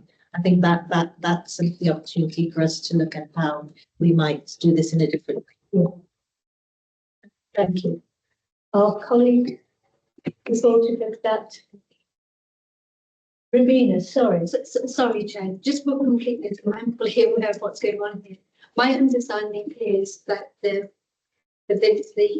action plan that's going to be led by Jackie Burrows, populated with the concerns how we're going to address them, will be shared with us on an interim basis. That's not being forward to the way for No, so that we have already started a process to respond to the informal feedback. That will be reported to QPC because we are making improvements on the back of that based on the informal feedback, which you will have access to the master plan, but we will be reporting in the same way we've been reporting the inspection in 2022. I think it's just to be clear to the board that there will be a formal CQC report that we are expecting in the autumn, early winter. Thank you. So to come back to my suggestion, how can we accept that in getting these recommendations, we encapsulate some of the points that are being made in the discussion today, so that we have a public record of what has been discussed by the board and therefore have met the request from CQC that this feedback we just discussed with the board. But that's not the end of the story.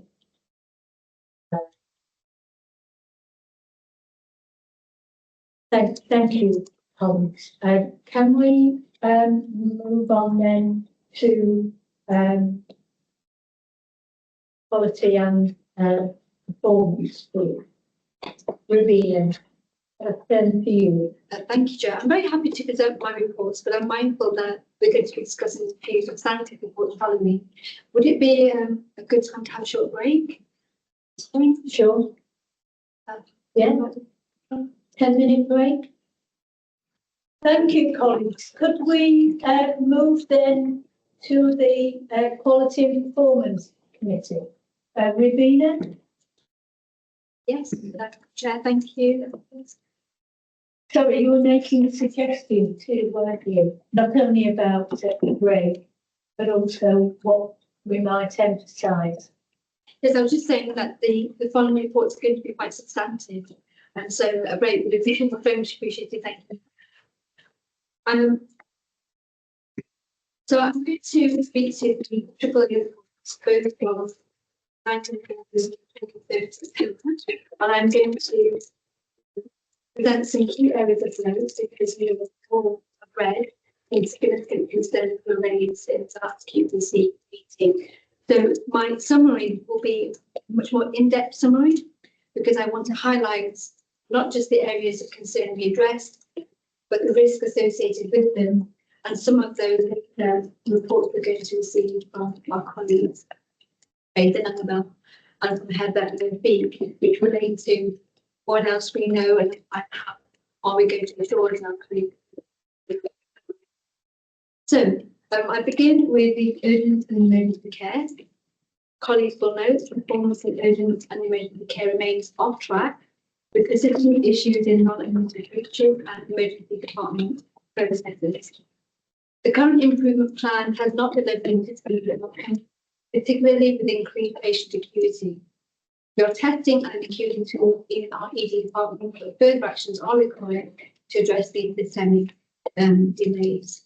The insufficient progress in the current recovery plan is a risk to patient flow and outcome, and the board must ensure that additional interventions are developed to enhance ED efficiency and performance.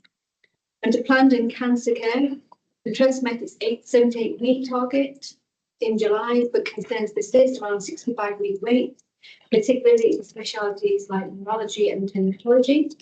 The dermatology challenges have been exacerbated by the table service closure, as we know, but weekly oversight is in place, but sustainable funding solutions are still lacking. The failure to address this backlog in planned care, especially in high-risk specialities, risk prolonged patient suffering and worsened clinical outcomes. So the board should focus on securing additional resources and addressing capacity issues urgently. Under Never we have seen repeated instances of plenary events, including wrong-site surgeries and nasogastric tube replacements. We are the highest contributor to these events in Greater Manchester, highlighting the need for stronger preventative measures, as well as further assurance from learning being effectively disseminated and applied to the organisation. So the recurrence of every event is a significant patient safety risk and could harm patients. The board must ensure that the robust preventative measures are in place and that the organisation is effectively against gynecology is another area that we raise as a significant concern. We identified significant clinical risk in gynecology services at Salford, particularly around service delivery and patient safety. An action plan is in place to address these concerns, but leadership focus was crucial to driving improvement. The clinical risk within gynecology services require close monitoring, and the board should ensure that leadership is fully committed to implementing the action plan and should receive the update on the programme to mitigate those risks. Infection prevention and control, mocks of QC inspections identify gaps in hand hygiene compliance, particularly in community settings and theatres. These lapses increase the risk of healthcare associated infection. And so, we need to be aware not only that they present again face-to-face, but as a board, we must ensure these concerns are addressed promptly, clear and with maternity services, and we've our colleagues Faith and who reports that follow, you will know that compliance with level 3 safeguarding training will be critically low, particularly with maternity at 60%, services at 0%. Staffing challenges persist in neonatal services, and there are concerns in increasing perineal tests. Perineal. While some progress has been made in maternity improvements, it remains crucial that patients push forward both training and recruitment measures. Safeguarding training on compliance and neonatal staffing challenges pose serious risk to service safety and quality, so immediate action is required, and the board should focus on seeing regular updates on this programme in both training, compliance and every level. Finally, gaps in sepsis and the maternity safety issue that we address. Sepsis compliance is on track with land guidelines, but having a deeper dive into consistency. That's why we need to with the maternity service staffing and training compliance remains the maternity improvement board progress with 14 of these recommendations on track and 4 completed, but continuous governance will be essential to sustain that progress. So I've highlighted those areas in depth, simply to reflect the in-depth discussion we had at the Quality Reports Committee.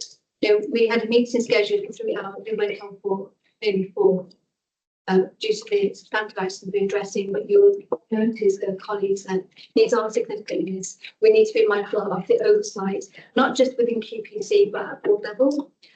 Going back to our early conversation about consistency of reporting and aligning what we see in our various areas of work comes together as a whole, so that we are not just assured, but we know absolutely where those risks continue to remain. So happy to take questions or delegate them to Heather, Rafiq, or indeed to me. Thank you. Colleagues?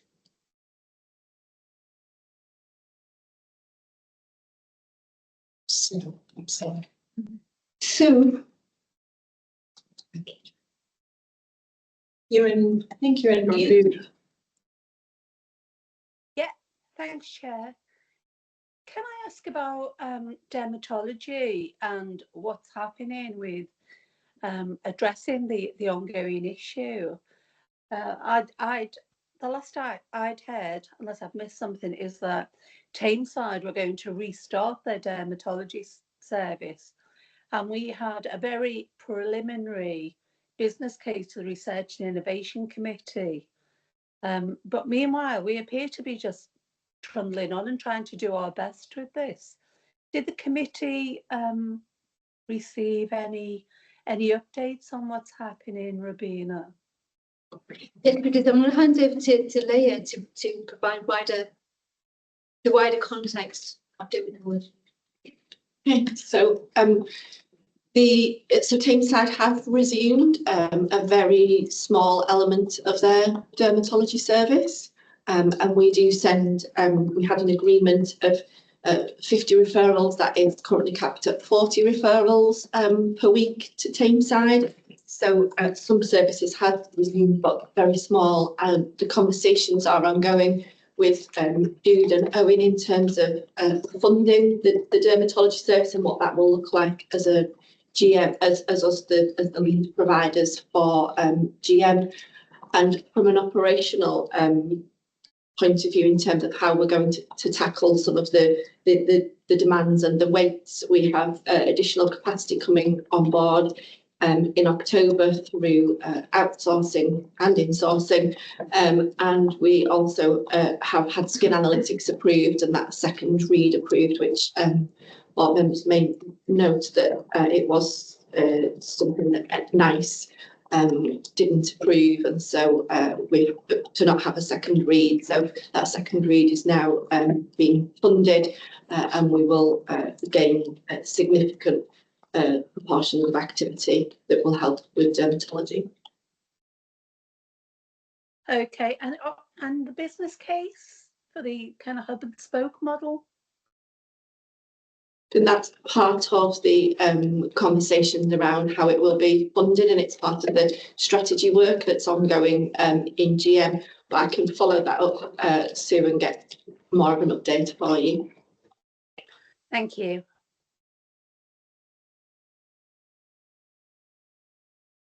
Any other comments on that particular aspect of Craig? Yeah, it's just while noting just put the comments that Leah made into context on the provider oversight meetings that we have.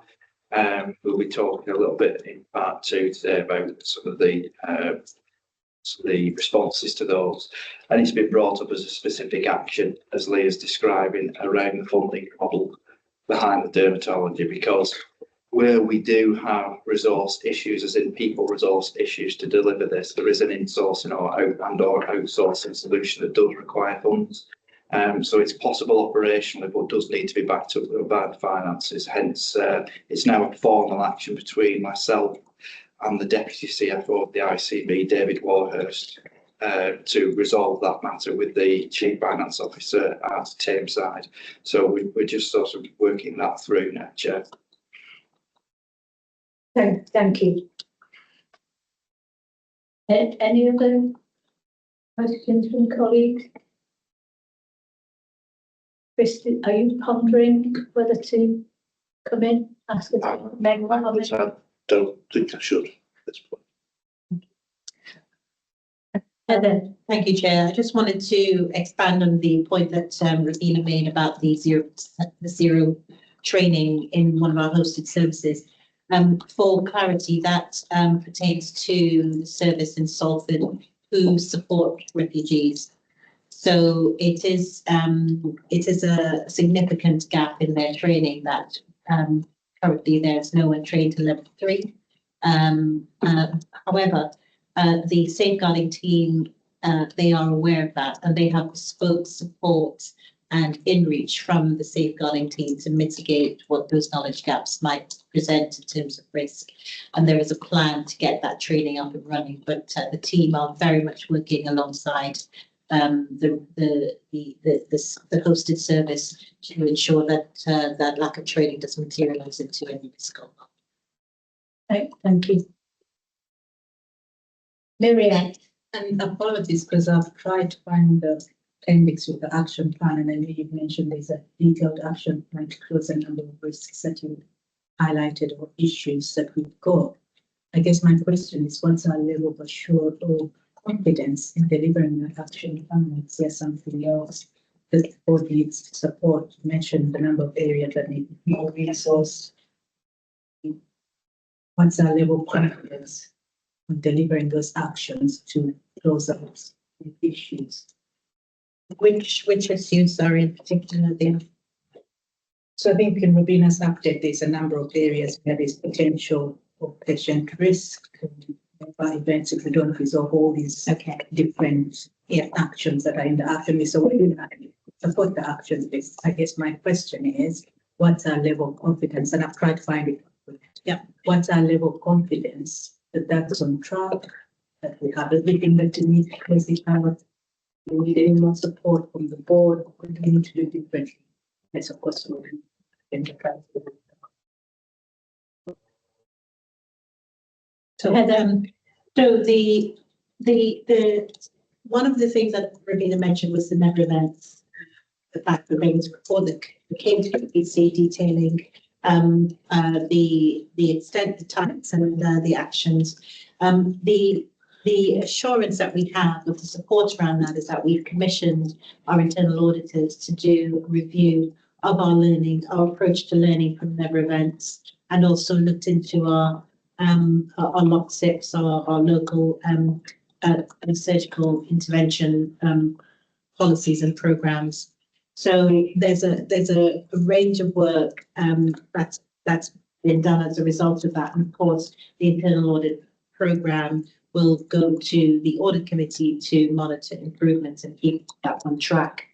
The other issues are around the risks. Once there's a risk associated with some of the issues described, they are monitored through our risk monitoring group that I chair, which is happening, which happened this week. So we haven't yet submitted the action plans to QPC. They are referred to and they're monitored in a separate forum. But for added assurance for Robina as chair of QPC, we'll be adding those action plans in terms to give oversight either through a reading room in admin control or as part of reports. As I mentioned earlier, the action plans that we have are accessible because of the size of them and how dynamic they are in terms of various colleagues being able to put in evidence, submit updates. But we will be putting reports in the future for those elements that come under the alert section of the report.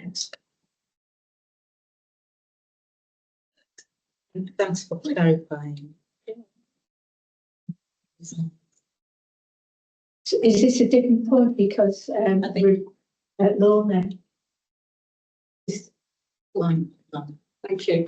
So I'm just reflecting, as a board, if we look back 2 years, I don't think we would have seen this level of comprehensive report at a AAA level that prompted concerns for us. And I think there's something about, thanking Robina for the very detailed summary and the AAA report that we have, that while we should be very concerned about the content and what it's telling us, actually, I'm slightly more assured that we are seeing that content come through and we are taking causal action to start to make differences. And my reflection is that starts to speak to very much our values of how are we caring and appreciating and really inspiring change in the organisation. And I think it links back, Chair, to something you said right at the start in terms of that change in behaviour that we are seeing.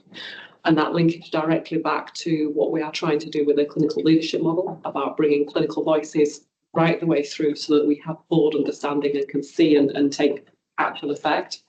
So as much as it is of concern that we think some really serious matters, the fact that we are able to discuss them in a recognisable governance framework, and we are starting to see clear action plans and a way of reporting that, actually offers me some glimmer of hope that we are starting to really get to the grip of stuff that is probably in this organisation for much longer than many of us have been in this organisation, but maybe we didn't know about it.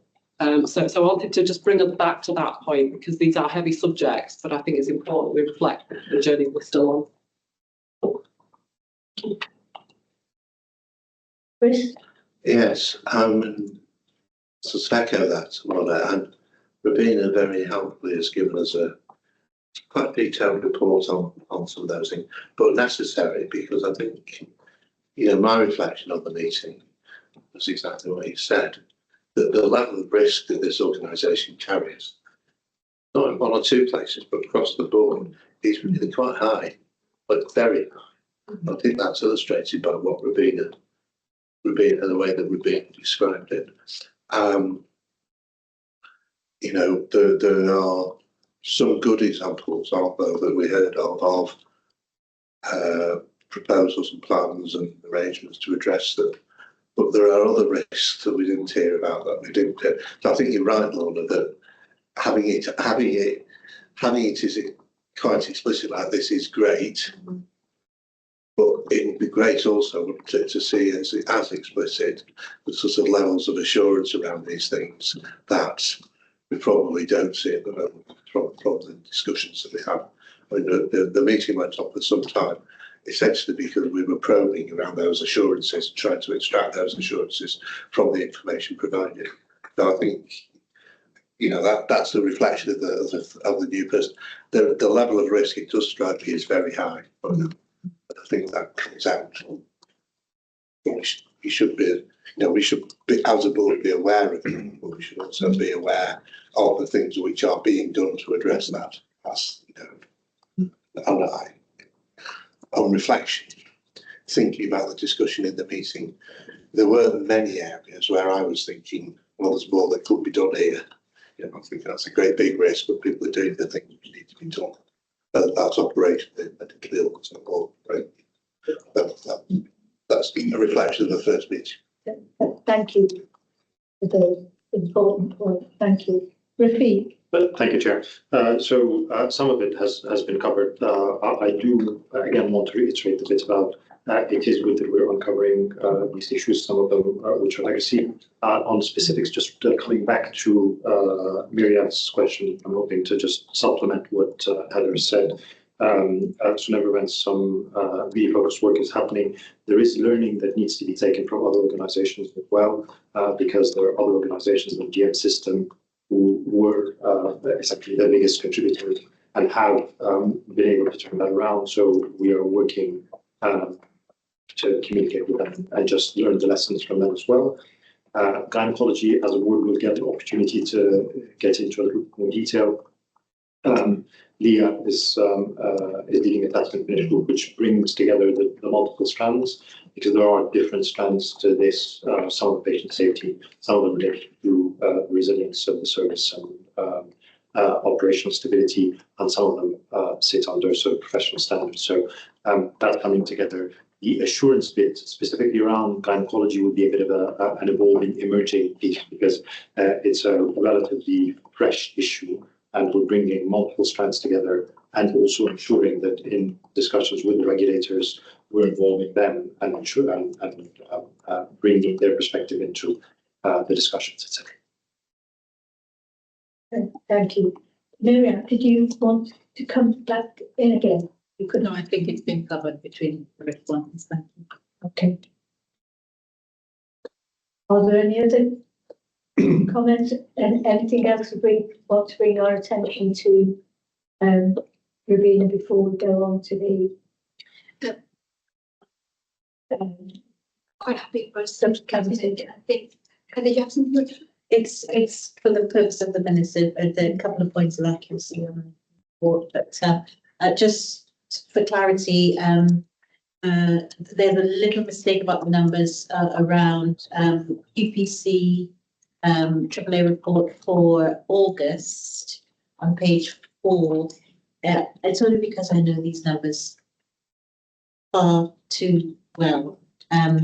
We have completed 6 actions that are due in September for the maternity improvement programme and not 8. However, there are 2 more that we've completed, but it's in December. It's a minor point, but because of the level of assurance and you can blame the change portfolio board for this level of detail, but we do know that where the delivery points are. So the report says 8. There are 8. That's 6 pertain to September and 2 pertain to delivered in December. And then in the AAA report for September, there's 1 R missing in the Embrace anagram. MBRRACE, and that's because it's mothers and babies reducing risk through audit and confidential inquiry. So they're 2 R's. Noted. Thank you. Thank you.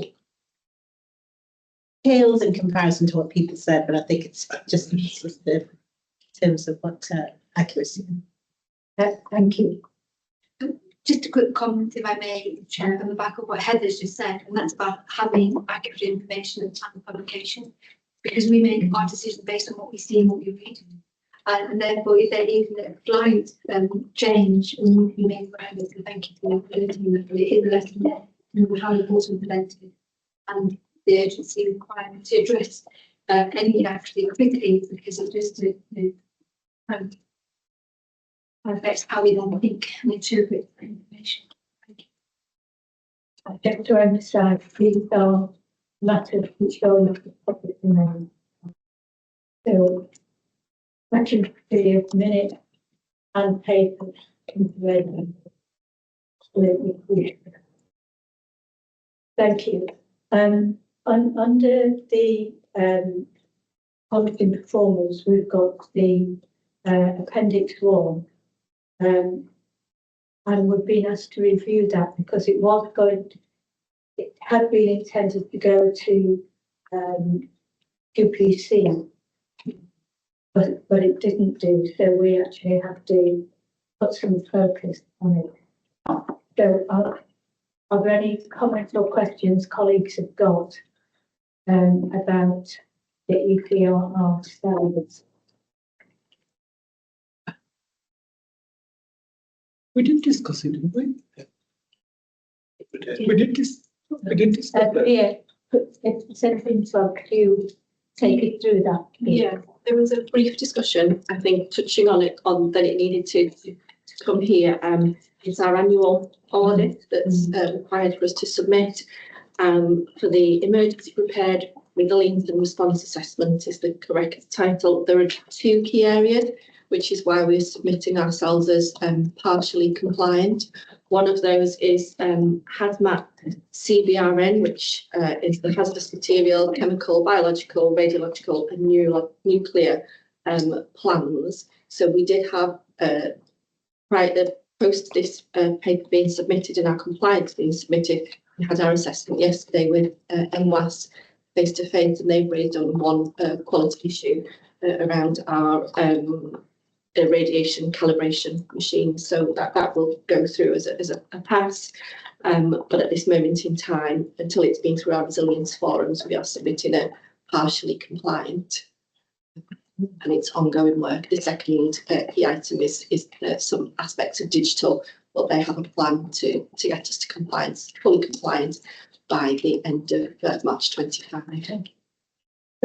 Just to answer there quickly, we're submitting our self-assessment. We are. That then undergoes some external assessment, doesn't it? It does. What happens if the external assessment comes to a different conclusion to our own? Will the board see that together? They will, and given that we're allowed, as we go through, allowed to update the findings, we'll review the outcome of the hazmat CBRN policy, and it's highly likely that they will hopefully find us as substantial where we are partial, but at this moment in time, it's partial compliance. It's not the known for trust to be. No, it's not. No. And that was that was a significant thing that was a significant thing that happened last year. through this process. Thank you. So, given that update, can we accept the recommendation and ensuring that the minutes reflect those documents? And it will come back to the board again. Thank you. There's a freedom to speak up reports. That's Heather, and there is a matter to escalate to the board from the proxy report. So I think the report which was discussed at QPC had come to the board just to be fully transparent on the level of issues being reported. So there were 17 cases in the last reporting period, and it's basically giving view of what was said, how we acted, and what was the outcome. So we're following the process speak up, listen up, and follow up. And I think the key escalation is the level of reporting from colleagues from racially minoritized backgrounds. One of our sites, and it does chime and did was one of the triggers for the CQC responding and coming in to do the inspection. I just want to take this opportunity to connect with some of the previous discussion around transparency. So I met with Eleanor Devlin, who is the head of staff experience for NHS England, at the back of it, and was asked to speak to me about the level of freedom to speak up concerns coming outside the organisation. What I then stepped her through was the strategy we have around freedom to speak up, where the message is speak up, that we have an infographic showing the various ways you can report internally, you can report externally, nationally. So all our colleagues have access to that. The other thing I mentioned to her was that in Oldham, we didn't have, or we had issues with our freedom to speak up champions at our Oldham site, which was rectified when we had the current incumbent of Oldham Freedom to Speak Up champion, who has been in post now for some months. This person coming into the post coincided with a spike in referrals. It is a good thing that we have this level of reporting, but with transparency comes responsibility, and it does cause some anxiety.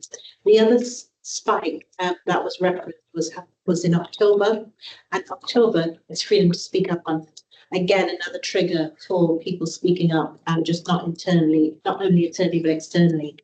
And so what Eleanor Devlin was able to receive is the assurance that we have a strategy, that we do respond in a timely manner, that the level of responses was an indication of psychological safety and trust in Shabana Sadiq. I'll call her name, she's amazing, as are they all. And the quarterly meeting that I have as an executive chair for Freedom to Speak Up with the champions, there is that board oversight. So this report details the level of concern being reported, what's being done, an indication of the governance around it, and so a sad bit of news for us all, but the current Freedom to Speak Up champion is going to be moving on. She's stepping down from the role because of work commitments, and we are in the process of recruiting to the Freedom to Speak Up lead role. And I have to say there is some internal interest, and I'm encouraged by the colleagues who are interested in going for the role. So I'm happy to take any questions on the report. Please. Thanks, Chair. I'm the board champion for Big Up, just so everyone knows. And I think that, you know, when you read about the performance of the Freedom to Speak Up group, when you look at the feedback received by members of staff, it's excellent. This team, under Tina's leadership, have given staff a lot of confidence, and the fact that Shabana's come in Oldham, because there's a bit of a gap. And we see the spike in while we must listen to that feedback, but Shabana coming into the post has got a lot of people wanting to tell her things, which is great. We now have to listen and respond to those queries. Tina's not leaving the organisation. She will be there and wants to be there in a supporting role for whoever the next person leading that team is. I mean, she's done it for 9 years, and we should thank her actually, because she's done a fantastic job, and that feedback shows what a great job she's done. Thank you.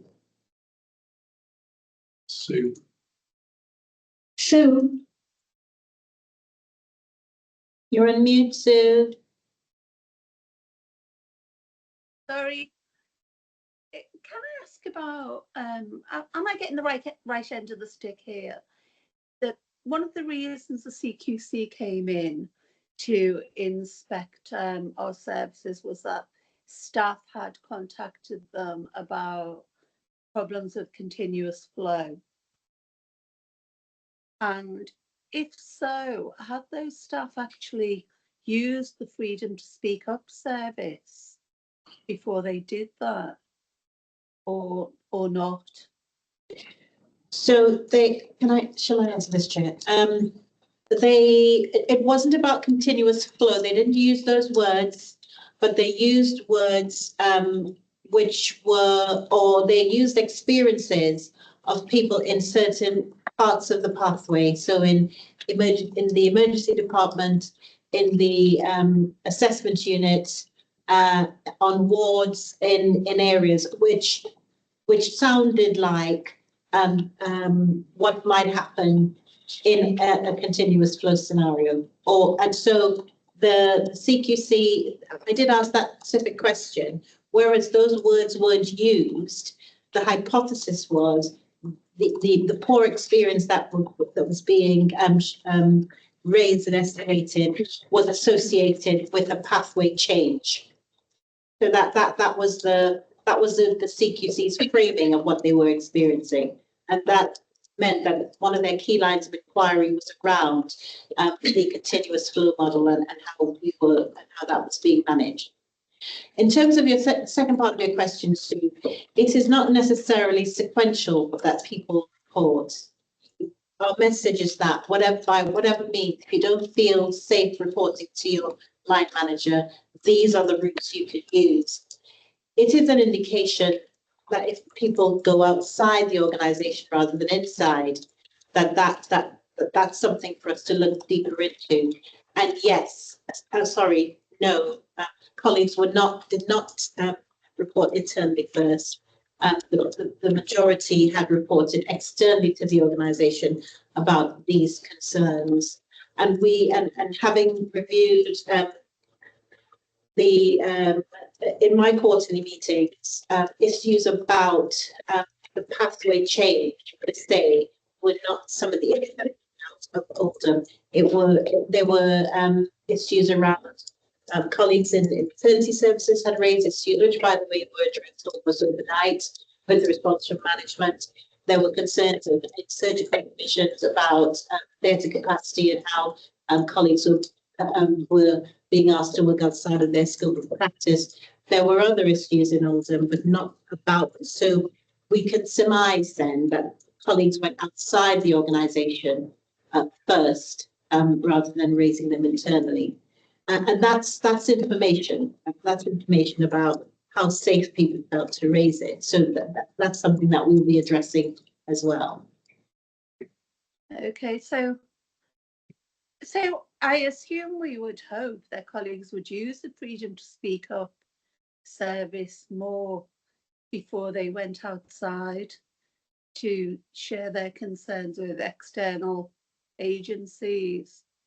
And I suppose it is just about, hopefully the more freedom to speak up, the kind of incidents we have, hopefully that means that there is more confidence in the service. Yes, I mean, I would say it's more upstream than that, Sue, in that we kind of don't want to use freedom to speak up because we want people to feel safe enough to speak up to their managers. But yes, if we see it as a bit of a continuum, we want less people to report straight to external agencies. We want less people then to report to the freedom to speak up champions. And what we want is people to feel safe enough to raise the issue with their line manager with the confidence that they will be heard and there will be measures to address their concerns. Yeah.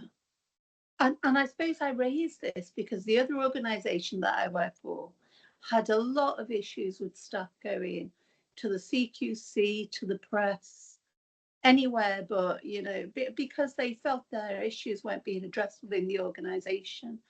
And that has reduced hugely, I think, with the advent of a good freedom to speak up service. So I agree with you, you shouldn't want to use that service instead of, you know, the incident reporting and proper management processes. But it's still better than just going outside of the organisation because they feel they can get no resolution within the organisation. Absolutely, and it's not something that happens across the trust. It seems to be a feature of one particular site. Right. And and it has tapered down, I have to say, which is what was reported to me. It's the numbers are going down ever so slightly. And one hypothesis is that, again, with the current incumbents coming on the street, the message was report. People didn't feel able to report internally. Then that's changing, and that will change. Certainly, I've seen, and again, I've seen correspondence and emails which would suggest some of our middle managers or leaders in the organisation aren't yet seeing colleagues speaking up as a gift of feedback. So there is more to be done in terms of leadership attention being paid to when colleagues are speaking up internally. So it is, the indication is right that we need to improve the skills and knowledge of some of our leaders around this particular dynamic from colleagues who don't feel safe. Thank you. I'm reluctant to cut across this, but I'm not sure we're going to take this particular matter any further at this meeting. It is clearly a matter of great concern to us and is not going to go away. We will continually have that oversight. I am aware that we've got a big agenda still to cover, so I'm going to ask Carmen to come in and then we'll move on to some of the substantive reports under QE. Thank you. Thank you. And as previous lead Ned for Freedom to Speak Up, and there have been hotspots, and the hotspot seems to be the same hotspot that we're seeing now. My question though was, and what I wanted to add was, and we've previously seen the uptick in October because it's Freedom to Speak Up publicity month. So I don't think that's a different trend. But my main question was around the fact that we've developed an infographic, or the team have developed an infographic to help people understand the different channels they can raise concerns. And we know that some estates and facility staff don't have access to technology. So how do they see the infographic if it's going on an intranet site? And I'm not expecting the answer now, I just wanted it noted. I know we've done something different for staff survey for those staff, so it was just making a note of that so that we aren't missing the opportunity to help them go to the right channels. Thank you. Thanks. Thank you.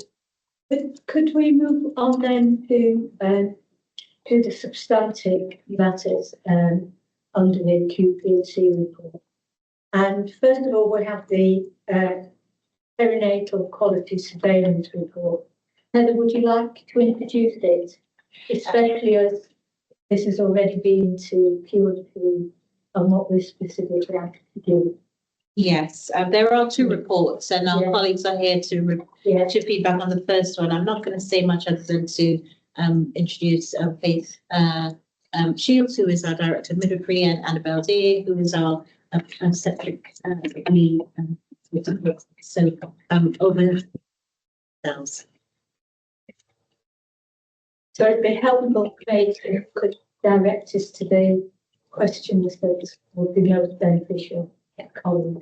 Absolutely, and as we've discussed, the report has been scrutinised quite within our QPC processes.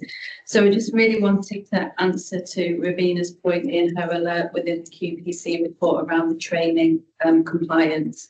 And those of you that have been on the journey with us over the last few years in terms of our maternity incentive scheme reporting. So we have a significant number of vacancies, both within the maternity workforce and also within our obstetric workforce. Positive news is that we have been able to recruit to some of our midwifery vacancies, and you'll see within the report there are a number of midwives joining us on the 7th of October and then some more joining in December. So whilst we continue to have those workforce challenges, being able to release staff to support their training is a continual challenge.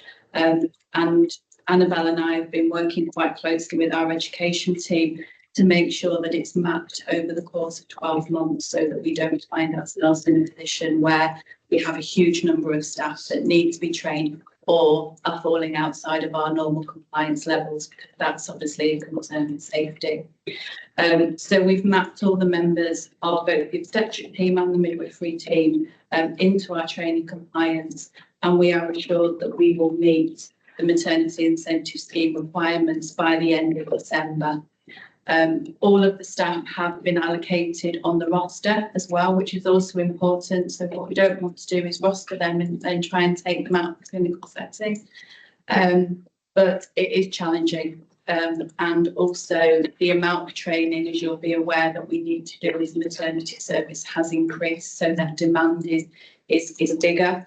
And we are also working on our corporate mandatory training.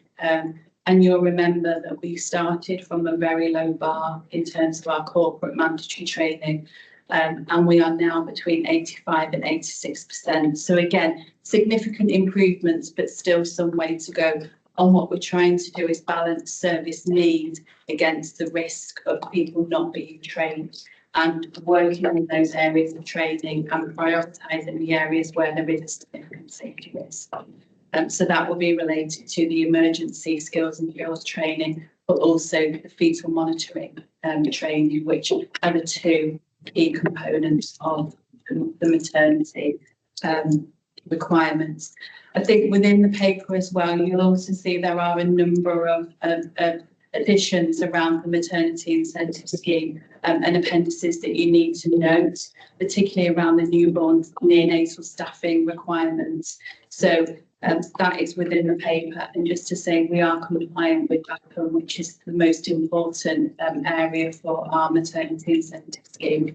And there's also a report and details within the paper that went to QPC around the perinatal quad leadership meeting. So again, this is part of the maternity incentive scheme that the maternity safety champions and the quad, as well as the board safety champions, come together to discuss any concerns within maternity services. And again, the narrative on those meetings was delivered to QPC in order to offer that assurance. So the paper is just really for oversight and to provide the board with assurance that we are stepping through the processes of the maternity incentive scheme and where we currently are within that reporting. Thank you very much indeed.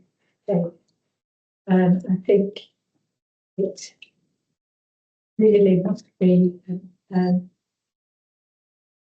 amazing feat that you're able to work consistently towards that balance between compliance, service and high risk. And I'm sure colleagues would want to acknowledge all the work that's gone in getting to this point. Any further questions or comments on this? Craig and then Chris. Sorry.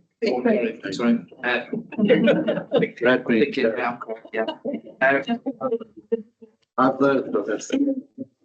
Thank you for the report. I know that you've had, tremendous efforts to get vacancies filled in this area, and it's been a key area of concern in the past.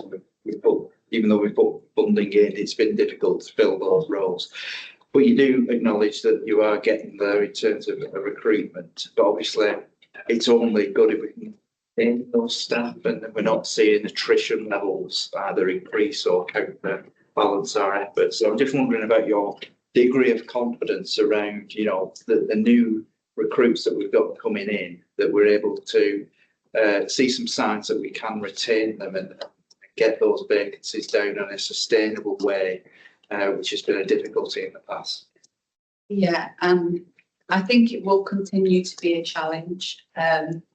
And what we are seeing is the attrition rate within midwifery nationally being really quite high.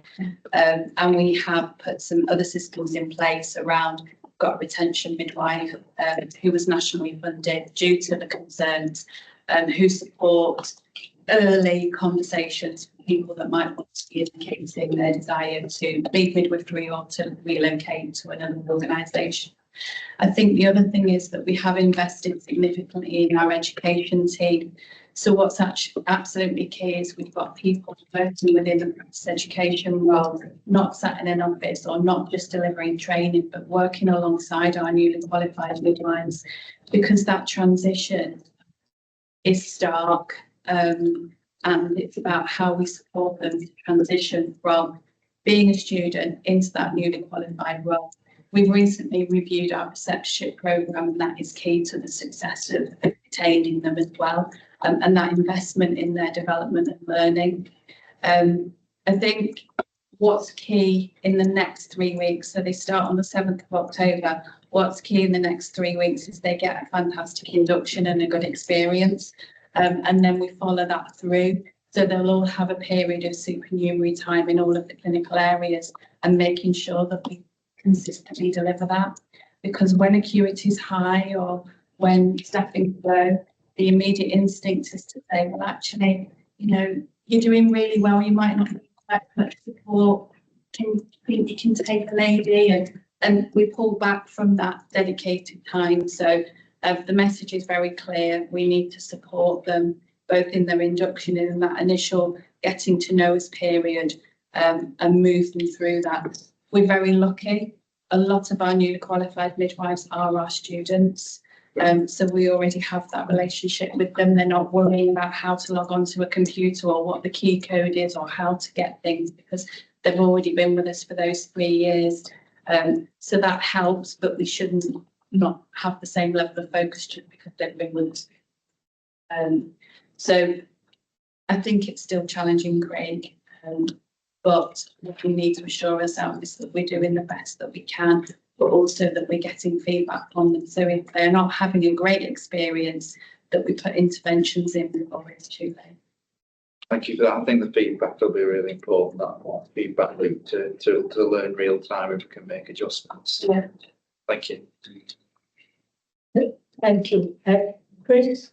It was really just to note that I think as of yesterday, I am the non-executive maternity coach, but just to make sure that that's been recorded, obviously.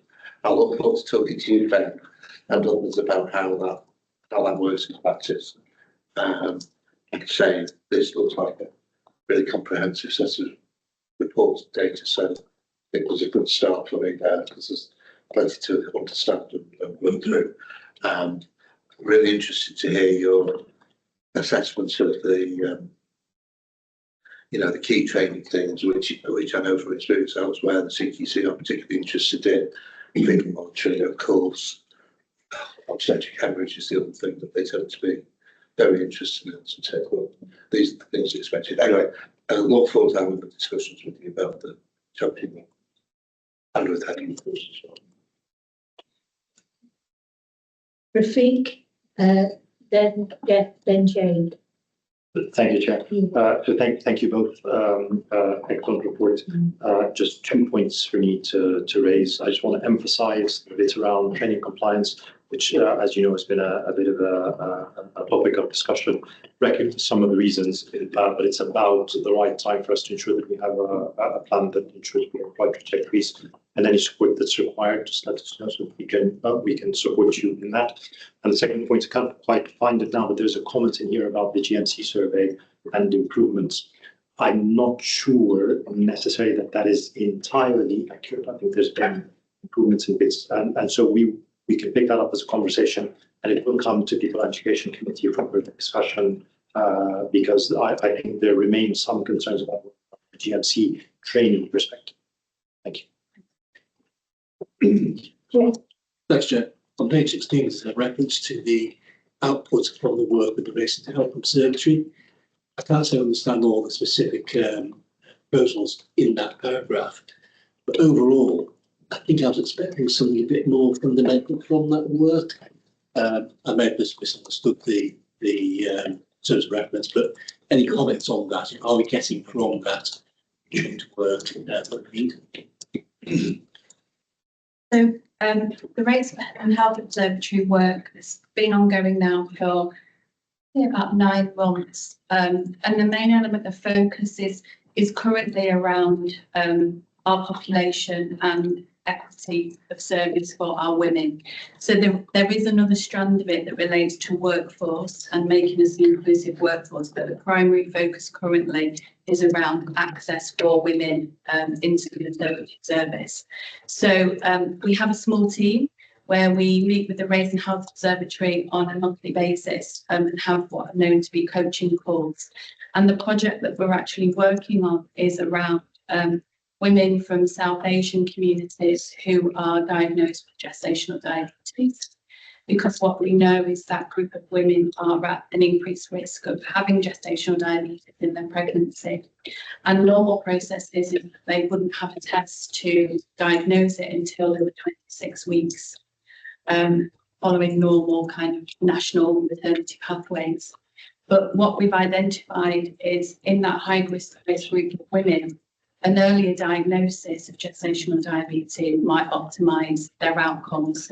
So what we know for this group of women is that they have more interventions in their pregnancy, they're more likely to have a cesarean section and a more normal birth because of complications, and more likely to transition from lesser medication to higher levels of insulin during the course of their pregnancy. So with the Race and Health Observatory, because within Oldham and Rochdale we have a really high population of women from South Asian backgrounds, it was an area of focus for us in terms of how we communicate the risks, but also how we support women to optimise their well-being in terms of diet, etc.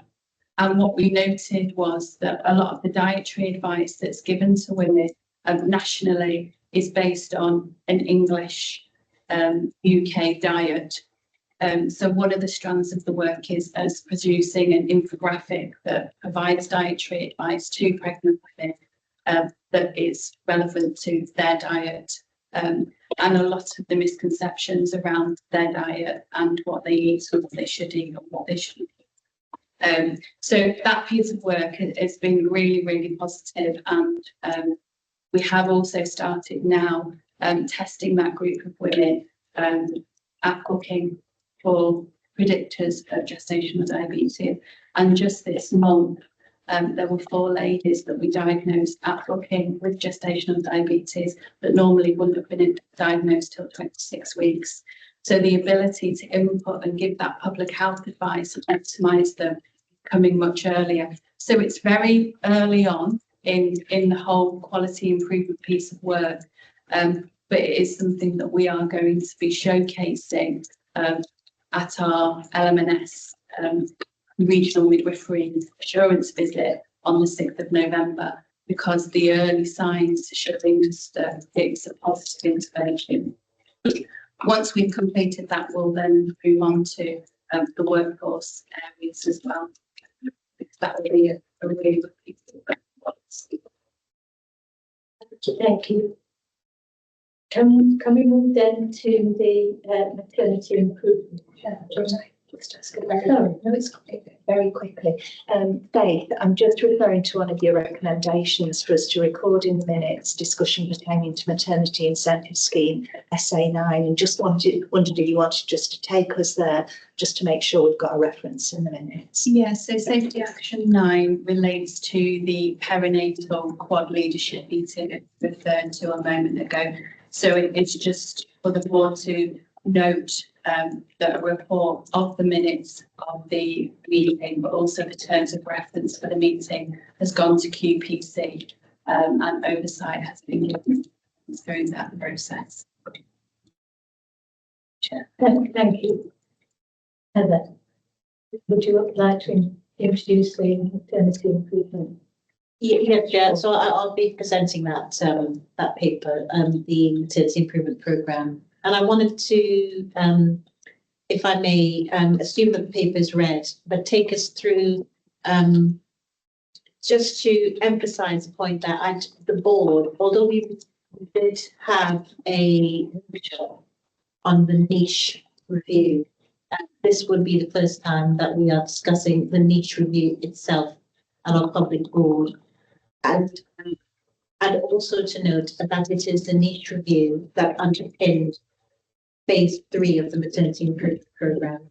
So 2.5 years into an improvement journey in maternity, the third phase, which started in March of this year, was predicated on the 22 recommendations that came out of niche.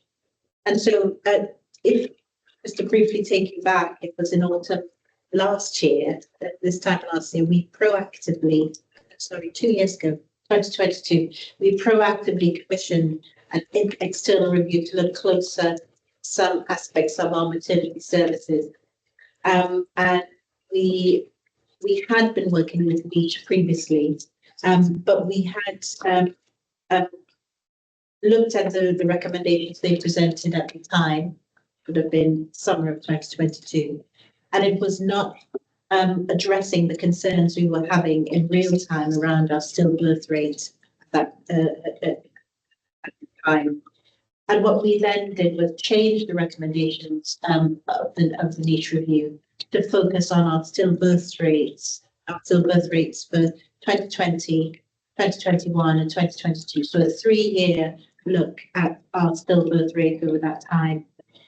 The strand of the work was then to audit 149 cases of stillbirths over that period, looking at neonatal deaths as well as stillbirths and hypoxic ischemic encephalopathy over that time. It is that work that is now driving the improvements. And so the maternity improvement programme steps through these 22 recommendations, which are segmented into 5 sections: clinical pathways, professional standards, health inequalities, governance, and the programme board itself. And so the discussion around the work with the Race Health Observatory is in addition to a focus on health inequalities as part of this work. So you have received updates with some regularity over the past months that this has been going on, the 22 recommendations. We stepped through the September deliverables of those 6 recommendations, and there is some rigor in that we rate those actions. They're either green if they're in progress, blue if they've been delivered but we've not yet seen the assurance, and then purple if we receive the assurance and we can sign them off completely. And we've got 14 left in December and 2 more in March of this year to deliver. So those are the recommendations. We firmly believe, however, that we need to work more with the families who've been affected and explore with them some opportunities to help them and us provide a better service to the communities we serve. So we are going to take time to discuss their experience and provide a wealth of knowledge from ourselves as experts by education or experts by training, and for them, experts by experience. We will continue to look at data and make the data accessible to those communities that we serve. And there's a list of things that we can focus on, but our plan in the future is to sensitively invite families who've been affected by stillbirths, neonatal deaths, and the HIEs to meet with us, either individually, with a focus to improve, better understand, better connect. And we hope that it will be experienced in the way that we intend, which is to continue the way that we've tried to engage with the community. We are the first service to conduct pregnancy circles in native languages. We have part of our strategy something called Think Six, which is basically anytime we communicate in English as well as the 5 other languages that are spoken in the area and environment. So we are very much hoping to build on that, the relationships we've strengthened over the last 2.5 years of this journey, and take them with us around these 22 recommendations. Speaking to other colleagues, this is going to be a first. It's not been done anywhere, certainly with populations that look like ours, in the way that we're planning to do it. So the niche report and its findings and the improvements in the back of that, the recommendations, really looking at the barriers that language present and how we are addressing it, whether we're going far enough, and a variety of other ways that we will help. Again, I'm using the words help them, help us, and vice versa. But it's very much to strengthen that partnership between these communities. And the niche review and the 2.5 years of improvement is going to help us get there. So I'll stop talking because I can talk a lot, and just pause for questions and comments. You would have in your papers the summary report of the niche review, and as well as the AAA report of the maternity improvement. Thank you. Now turn to colleagues.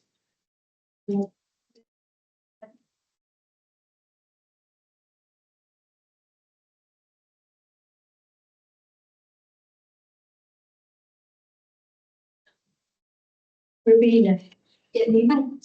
But thank you, Chair. Thank you, Heather. This is a really important report, the niche report, and we need to be mindful of its content and the data that we're taking just for the really key issues. And feedback from mums and fathers and families across their child or their people unexpectedly, it's absolutely vital to how we learn and understand what's happening. In the context of our conversation this morning around capacity and retention of our midwives and mandatory training, have featured in some of the reports we've seen at the time. So it is making sure that alongside the listening, the learning, we have the infrastructure to deliver the best care possible with the lens of health inequalities and equity, making sure that the population we serve and the needs that they have are not only listened to and engaged with, but to impact the way in which we then provide care to those. So looking at the journey from access to antenatal services, there must be another interaction with our primary care services to what is there. And then when we go to postnatal, what the after service looking like, because sometimes we've noticed, I remember this in reports we have read, certainly at QPC, that there are gaps in the assurance, gaps in the way we produce the coherent governance framework to alert us to some of those areas where we see avoidance. This is, I just wanted to alert them to the fact that this is something that just read and we absorb, that we actually pay attention to and track going forward to ensure that we do live against our aspirations, but more importantly, have listened to those families who try. Thank you very much for that. I think what has come across very clearly is how important contribution to our concern of addressing health equity. And I think that's really apparent in relation to our engagement and involvement in our family, who are part of the team, let's remember. So, given that, can we accept? Chris? Quick one. My eyes are lighted on the comment in the niche report about, I'll just remember now for words, but they always use very ambiguous words when they're on this subject, don't they? Because I guess it's about relationships between professionals within the departments. Is that the thing what you were referring to earlier, Heather, in terms of the reporting for a future meeting? Yes, so that's thanks for the question, Chris. So that's one output, if you like, from the review, and one of the actions that was carried out on the back of that. We have had all presentations to our people in education community about that report, and we'll be coming back. In addition to that, 5 of the recommendations are around professional standards in the niche review, and we see live, if you like, demonstration of that, getting better or being challenged in some of the work that we're doing.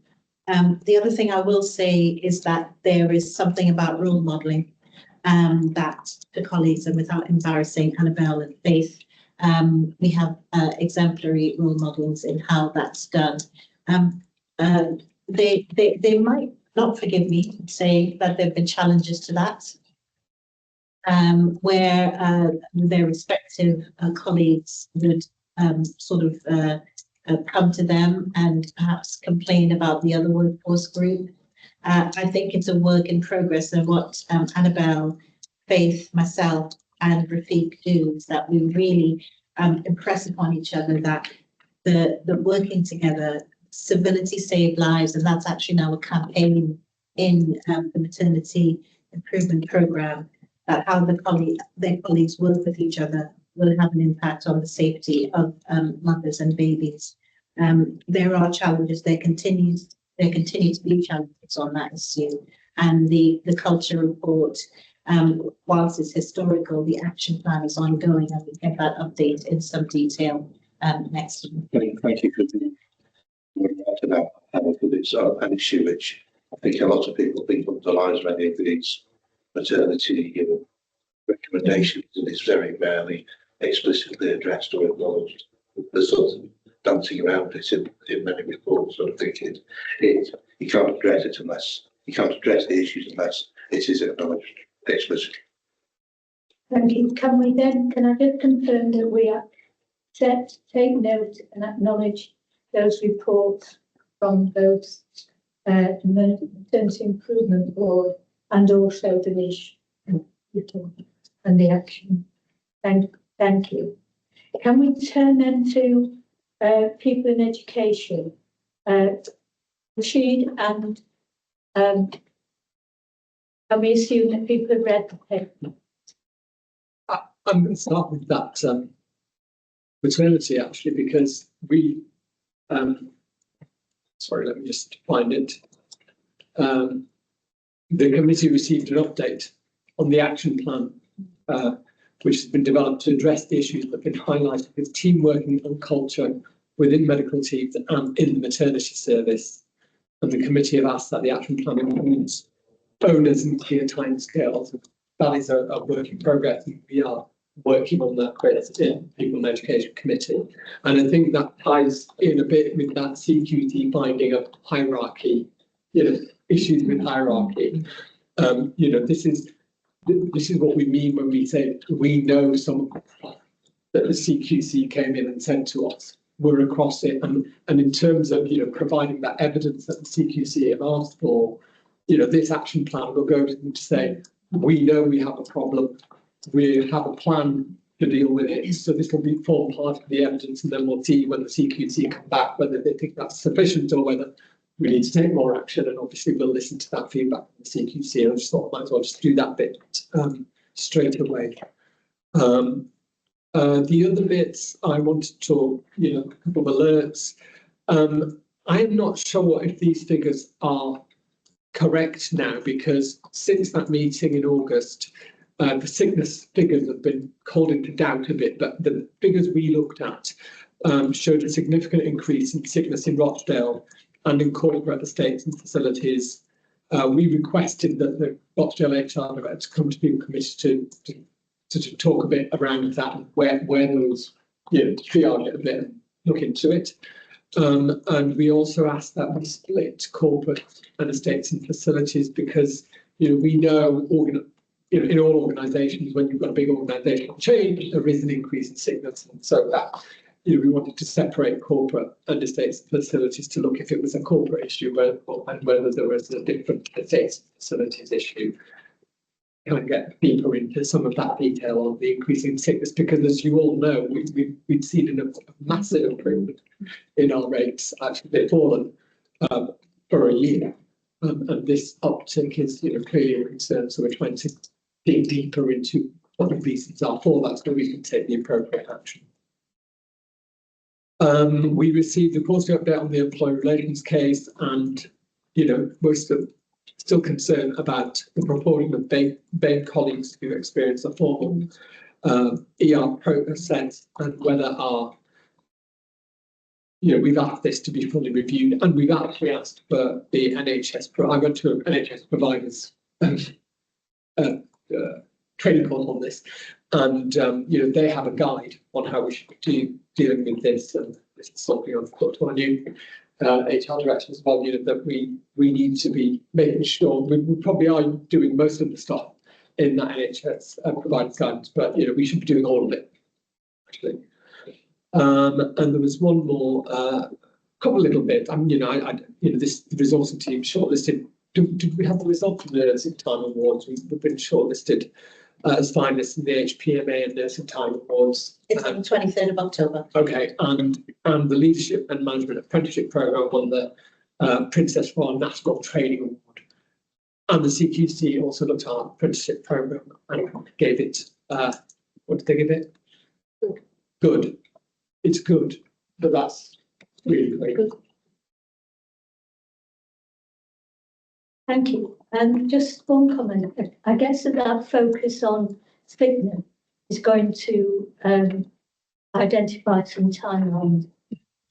Yeah, at the moment we're trying to identify which departments it sits in.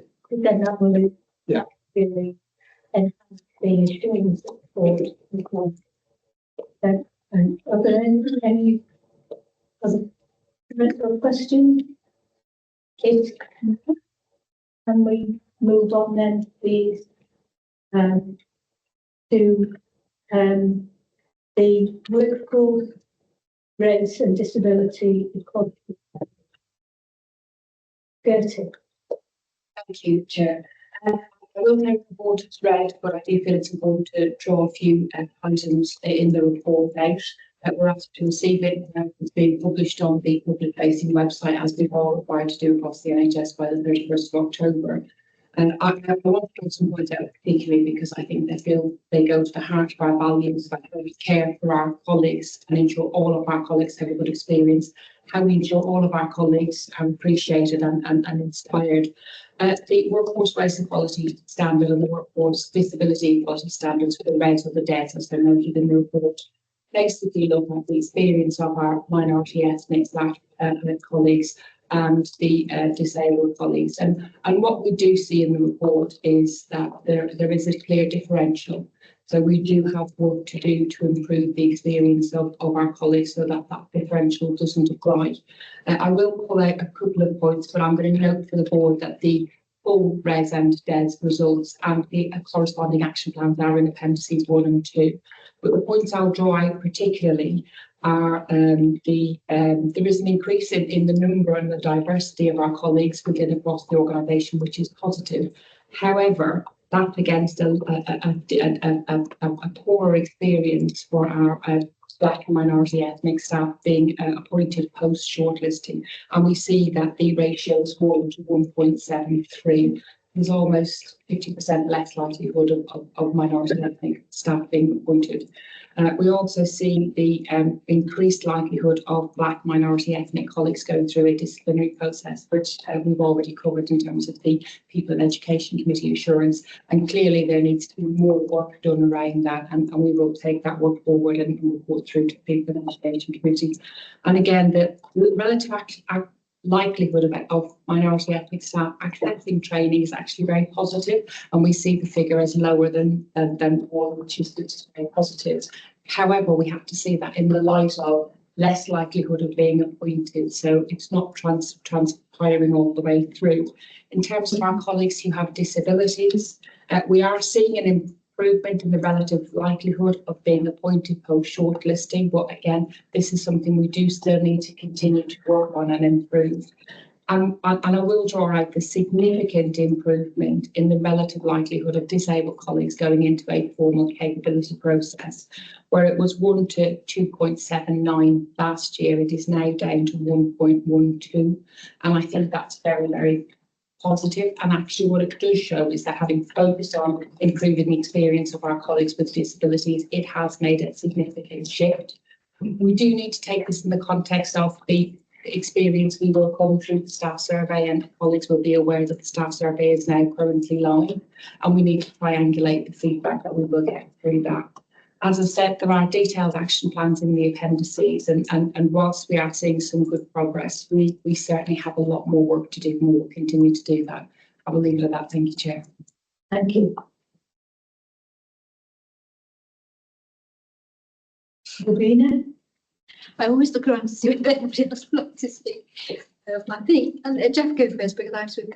You want to go first? Just a basic question. I was able to get in this report the basic information about the portion of our population served, which is Black and ethnic minority, and the portion of our staff that those communities, and then those figures by senior management. So some basic information I'd normally expect in this report. So this report is not around, this isn't the ethnicity annual report. This is the specific 19th review, the workforce race equality and the workforce disability equality. What you're referring to is normally in our annual report around disability and the ethnic makeup of our staffing.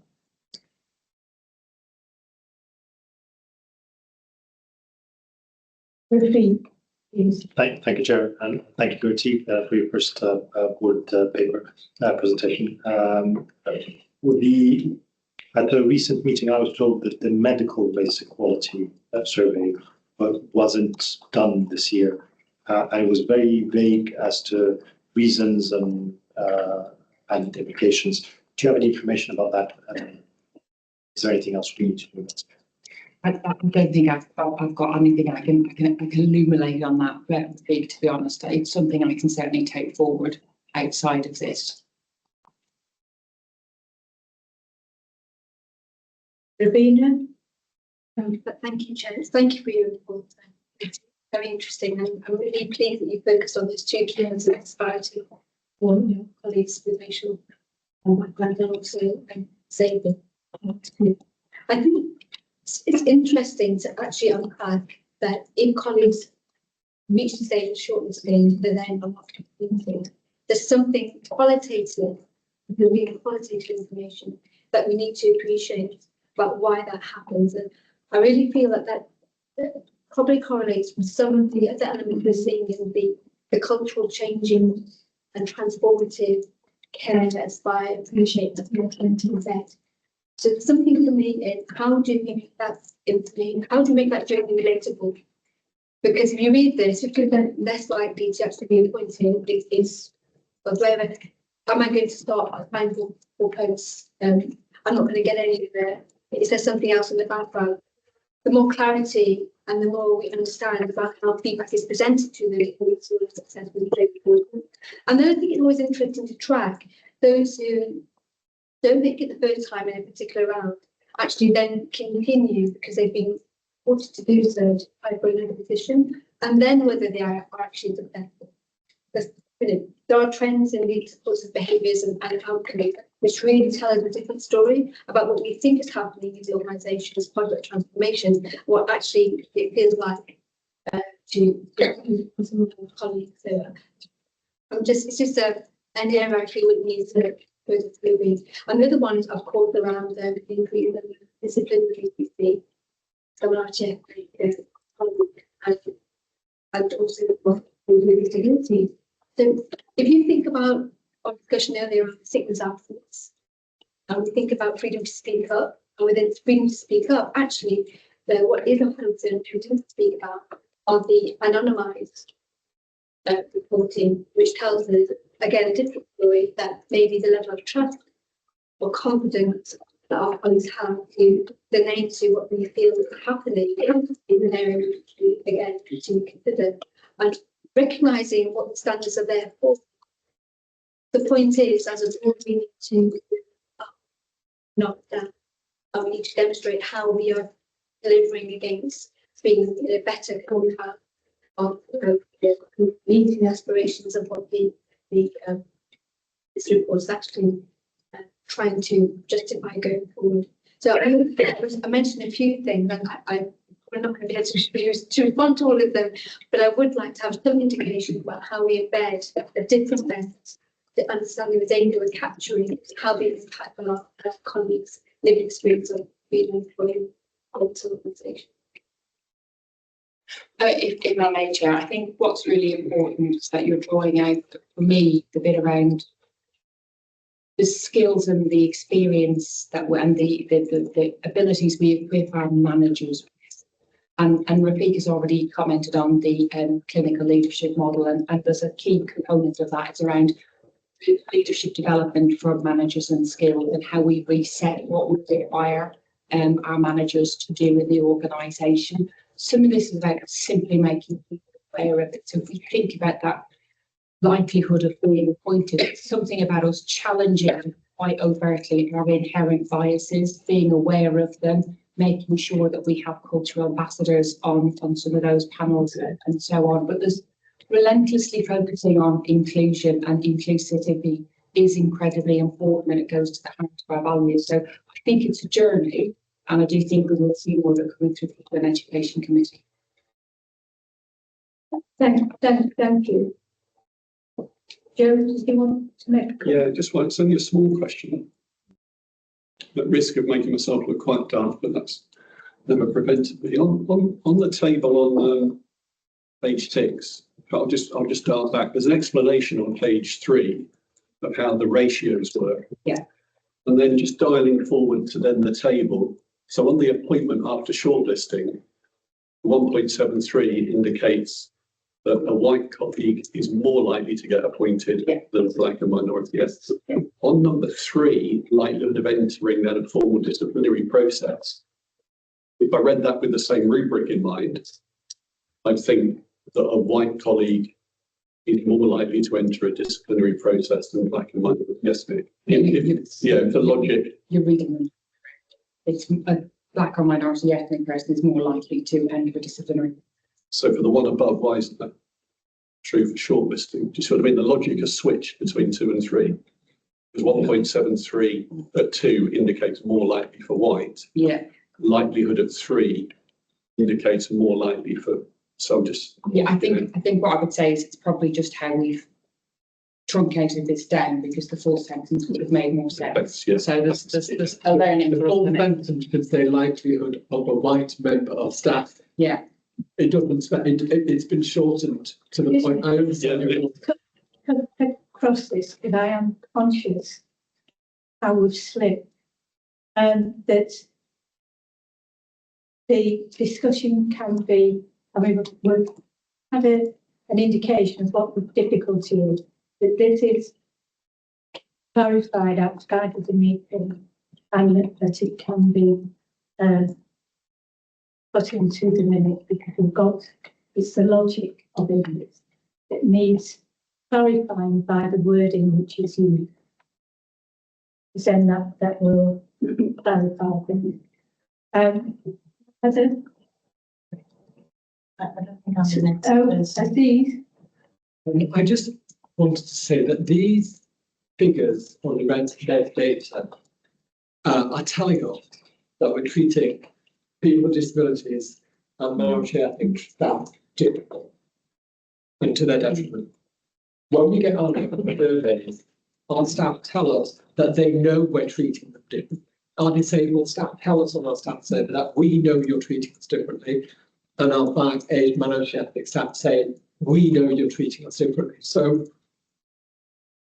you know, with some of this, as someone who's sort of led diversity policy for a long time in other organisations, what I think is really important, and Gertie touched on this actually, is that we have to hold a mirror up to ourselves as an organisation, and at all levels of the organisation, people in leadership roles, be they ward leaders or senior managers, need to know that this is what this organisation is doing and that it needs to change. And until that's understood at every level of an organisation, the change doesn't happen actually.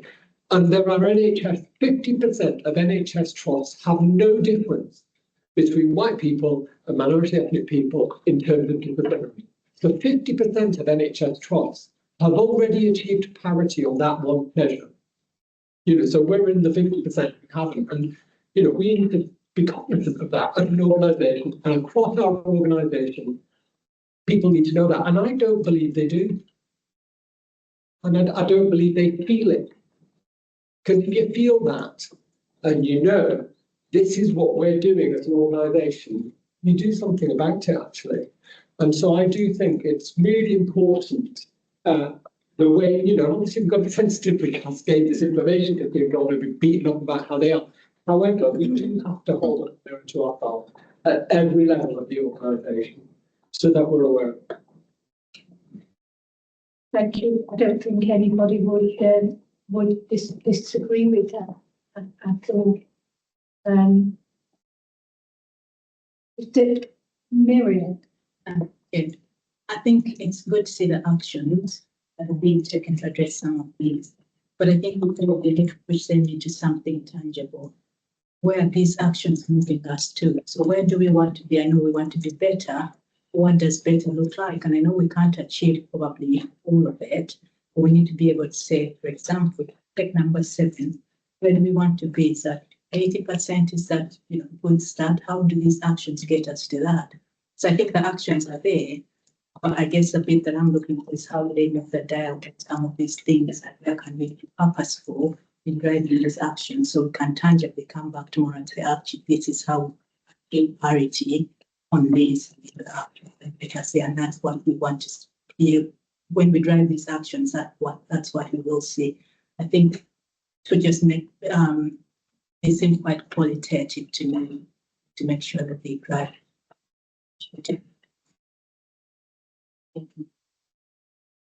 Thank you. I think that would mean that it's and both. It's qualitative and some targets. I would absolutely agree. I think the position here is this is a summary report intended for publication. As I understand it, the board received quite a detailed report with the trust aspirations and actions in either July or August. So there is a much more detailed programme of work under this that sets out what the trust aspirations are and what they would do to get to them. This is more of a summary report intended for publicising. I think it's that check that these actions will drive that we need to make sure we do. Yeah. Last point, Heather. Thank you. I mean, that'll be the last one actually. My boss went out. I just wanted to add to the conversation really the recent Marmot report on structural racism, which from the Institute of Health Equity concluded that if everybody doesn't know that racism definitely has an impact on physical health. It is therefore, you know, it's not coincidental or magnanimous that we're focusing on health inequalities and racism and ethnicity in our maternity improvement programme. But more importantly, we know that we have an issue with misogyny in our organisation. What the report also says is that where it intersects with other issues of exclusion, it amplifies the health risks. So by nature of that, colleagues and patients and communities where they live in the intersections of ethnicity and another protected characteristic, there are some health issues that we need to be better connected with. I think there's in the context of this report and the presentation from colleagues at the beginning of the meeting, the link between wellbeing and performance was already proven.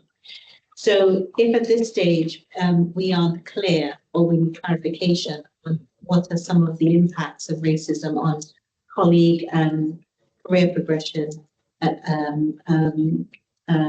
disciplinary action, these things are affecting the health of our colleagues and our ability to perform as an organisation. So I just want to make the observation: have we linked in the health risk? Have we addressed in our workforce equality plan all the elements that we need to address to ensure that we protect our colleagues from this particular harm? But might be worth circulating the Marmot report, which has been published very recently. Yeah. Thank you. Owen. Somebody else. Yeah, I'm not personally persuaded that getting to the other side of the 50% would be an achievement. I'm not sure the NHS as a whole is a standard that I would want to work into. I think our ambition needs to be beyond that, if I'm honest. I had a Q&A session last week with colleagues with a disability and long-term conditions. And it was interesting when you said that, as you said, that we're treating people differently.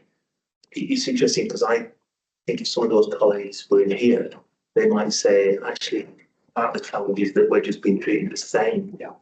Unfavourably, maybe effects. And in the concept of equity, what equity says is that you might actually treat somebody differently for legitimate reasons to create equity, and therefore the difference between that and equality around some of that. And if you think about, just say, the last 20 seconds of what I've said, which might sound like a lot of word salad, and the reason why I make that point is I think we underestimate how challenging this can be for management, and particularly when I think about where we need to evolve our training and development, stuff like that.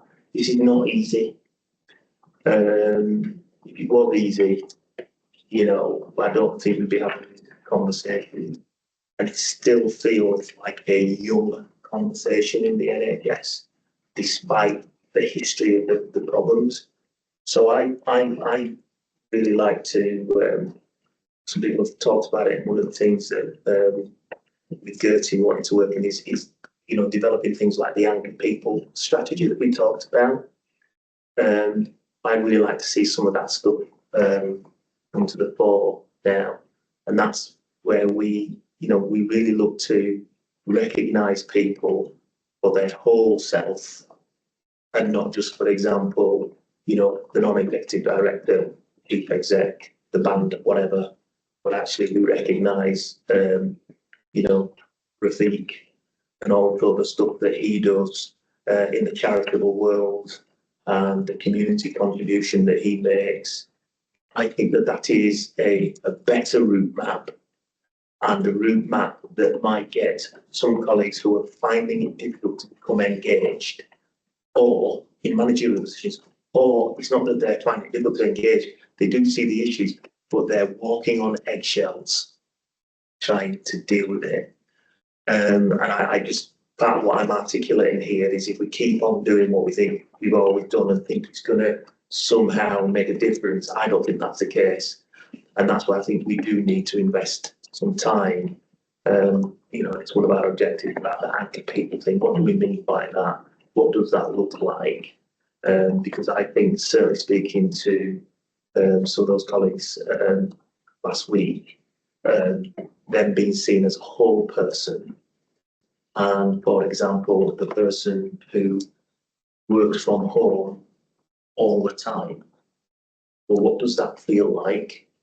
How do we, when we're talking about huddles, when we're talking about all these words that chip off the tongue, well, what does that feel like if you, because of your disability, you work from home? I think there's something about us now really trying to evolve a different way of working, and I don't want to prolong the conversation here today because that could start a whole set of thoughts on.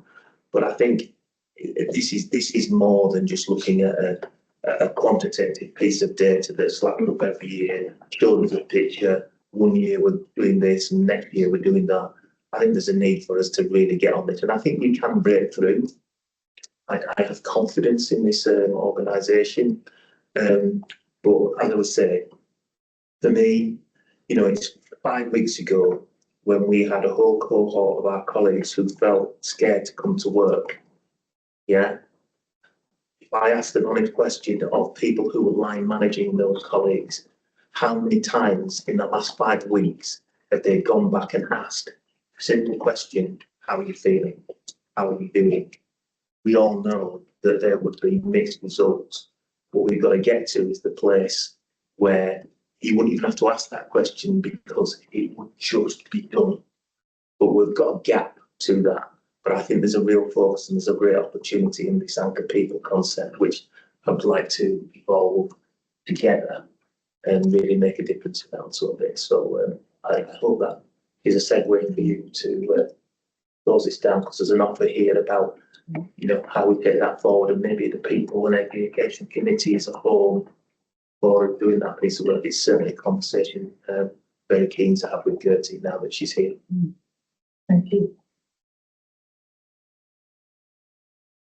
I think that anchor people notion really important, because we all bring mental identity to work. We're not reduced to one identity.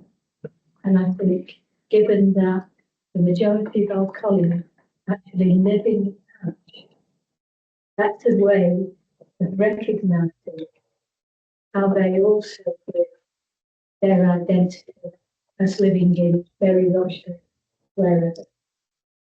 I think instantly recognising that that's an important part of what you're doing to work.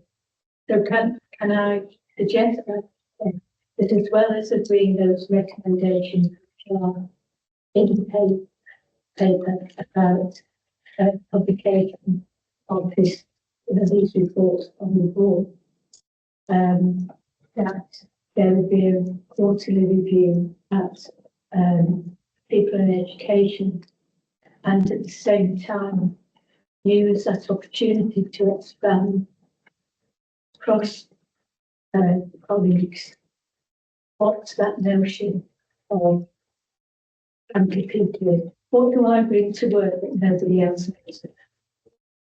And that means confidence that people don't have any qualm about hiding their light in the bullshit. That's the starting thing. So, thank you for that, Owen. And can we move on then to the audit committee report? Tim. Thank you. I've just talked the main areas of focus at the last audit committee on 15th of August. So one of them was around data security and protection toolkit. It's important for the board that cyber risk is one of our principal risks. Our Chief Digital and Information Officer Lorna took us through the collated assessments of Greater Manchester for us to understand that picture, as well as our progression and compliance with our own action plan. So certainly we flag the importance of us also being exposed when there are risks, across GM, not just looking after cyber security. Probably one audit assurance report worth commenting on, because it is in a subject area where the board, or the foundations of how the board is organised now, it is around our committee effectiveness. So this gave us a moderate assurance. So that's one down from significant and one up from limited. It certainly confirmed that we've done the right thing in terms of the foundations we put in place, so things like terms of reference, work plans, minutes, fine, but it did reveal kind of fault lines why we need to be attentive to that committee structure. Clearly, some of those issues, multiple reports, people not being clear about what value is added at different places. So a whole range of issues, some of which I think we're heading off. We've now got a governance framework that our Director of Corporate Affairs has brought to the board. And we also referred to the committee chairs meeting and developing today with the chief exec, bringing some insight to that as well. So it is important because there are issues, I think, particularly around the AAA reports. We're looking at them today. They're all different. They don't always give us assurance. They don't always give us action. They don't give us mitigating actions. So there's work to be done there. Looking at other areas, the audit committee looked at, again, fire and safety compliance has been one we've kind of been prodding at and challenging for the last couple of meetings to get the governance and the assurance right. So an important area that we've given focus to. Deep dive review on urgent care, and positive piece as well. We've had kind of difficult period of overdue audit actions, kind of investing in audit and then not carrying out those actions. We've kind of got through the rump of that backlog. So thanks to, I know certainly executive colleagues here have kind of led on that. So that is a positive piece.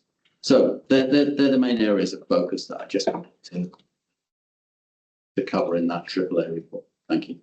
Thank you. Any questions or comments? If not, and we move on then to we've already done the change portfolio board and assurance report. The next item is my report from the Council of Governors on the 30th of August, and that's for information. So I take it that we can move on to the integrated performance scorecard. And I think what's quite important, interesting about this is how it presents in a different format, the way in which many of the matters covered at the board have already been conducted. So can I turn to you? Thank you, Chair, and acknowledging what you've said around many of the items for the press monitor. Thank you, Lana. Thank you. Many of the items have already been covered through various matters in this meeting already. So I will take you to the, in particular, to the performance around planned care. And you will recall that in April 24, we had a target of achieving 65 weeks by the end of September. It's now October, so we've moved from around 24,500 in April to, sadly, we missed the zero target, but we are around 120. And I say around 120 because we have now a number of days of validation. We can hopefully reduce that number further to be more accurately represent what has been a phenomenal effort from operational and clinical colleagues to get to that position. now it's October, we have all of the October 65-week breach patient to clear, and that will continue. We have a lot of work ongoing to make sure that we get to the place that we're in with 78 weeks. Sadly, we have one 78-week to report for the month of September, and there was one 78-week in the month of August. They are two separate patients. One of the key drivers in the 65-day position really is dermatology, as you would expect, and theatre productivity. Dermatology has been very much covered. The theatre productivity, you will be aware that we haven't, as described in the report, we haven't kept up with our peers in terms of productivity. We are one of the 20 that are described in the national HIT team. There will be a piece of work with GERD, so that's a piece of work that many of you may have heard of in the national press, where they have looked at areas of economic inactivity, long-term illness, highest areas of deprivation, brought that together with relative trust waiting list sizes, and are going to provide a key focus for us in terms of support, which we would welcome. One of the areas that we're already working with GERD on is theatre productivity. That's at the early stages, but we welcome that piece of work in developing our GERD work further, and we know that Owen has stepped forward as the SRO for that piece of work. So that continues for the 65 week wait. We'll very much keep a focus on improving theatre productivity and keep on with the work that we've done in our outpatient improvement.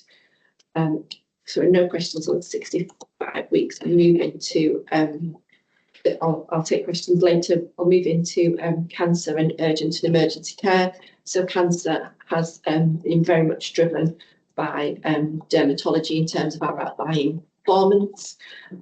Jude has instructed that I pay particular leadership attention to that, and we have now weekly oversight groups in dermatology focusing specifically on dermatology cancer performance to ensure we have seen some improvements in the right direction, but too early to be of statistical significance. So that piece of work is ongoing and will continue. Also underlying that is some delays in our colorectal cancer pathways, which relate very much to our endoscopy activity. But again, we have additional endoscopy activity coming on board at the end during November from our CDC work in Oldham. So that again, that will help towards driving that target as to where we need to achieve. Urgent care, Rabina spoke earlier about how we've got a number of plans in place, but we still require some further, and they are very much focusing, as Jude has previously described, on the A&E departments specifically. So, and forgive the terminology, but it's a back to basics approach to ensure that we are doing everything that we can do to achieve the non-admitted, because if we can, we're setting ourselves an internal stretch of 80% for non-admitted pathways, which will give us a 7% overall improvement in our urgent and emergency care pathways. We have also set up weekly groups based around our diagnostic pathway to ensure that we do that course correction, that diagnostics doesn't go off target, because it's a key metric for us being able to achieve both cancer and 65 weeks and 52 weeks. Probably further to share that with GERD, we have shared our 40-week plan, which they're very keen to see, which is an aim that we get all first appointments to 40 weeks, which will allow us to achieve a 52-week compliance with performance. And that's on performance. Thank you. Comments or question? Colleagues feel that we covered in previous parts of the meeting matters of relevance. Yes. Silence means consent. Thank you.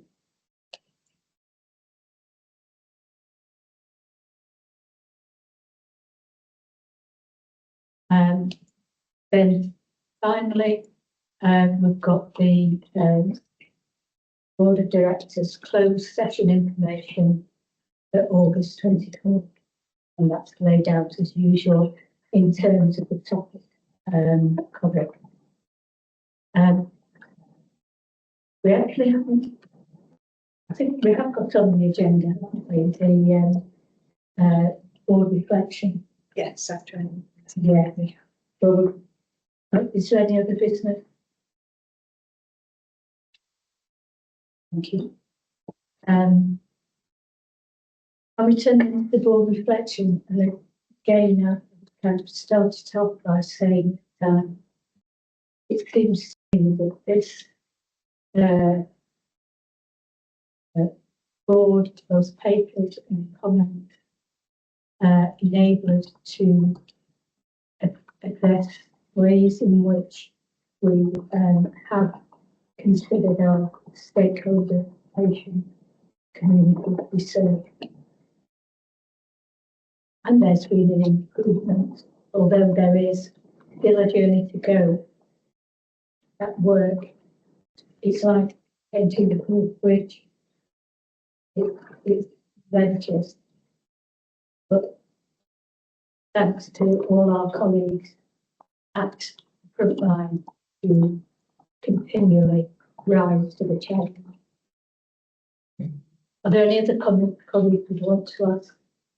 Sorry, want to add to that? If not, but here, and we'll come back at 2.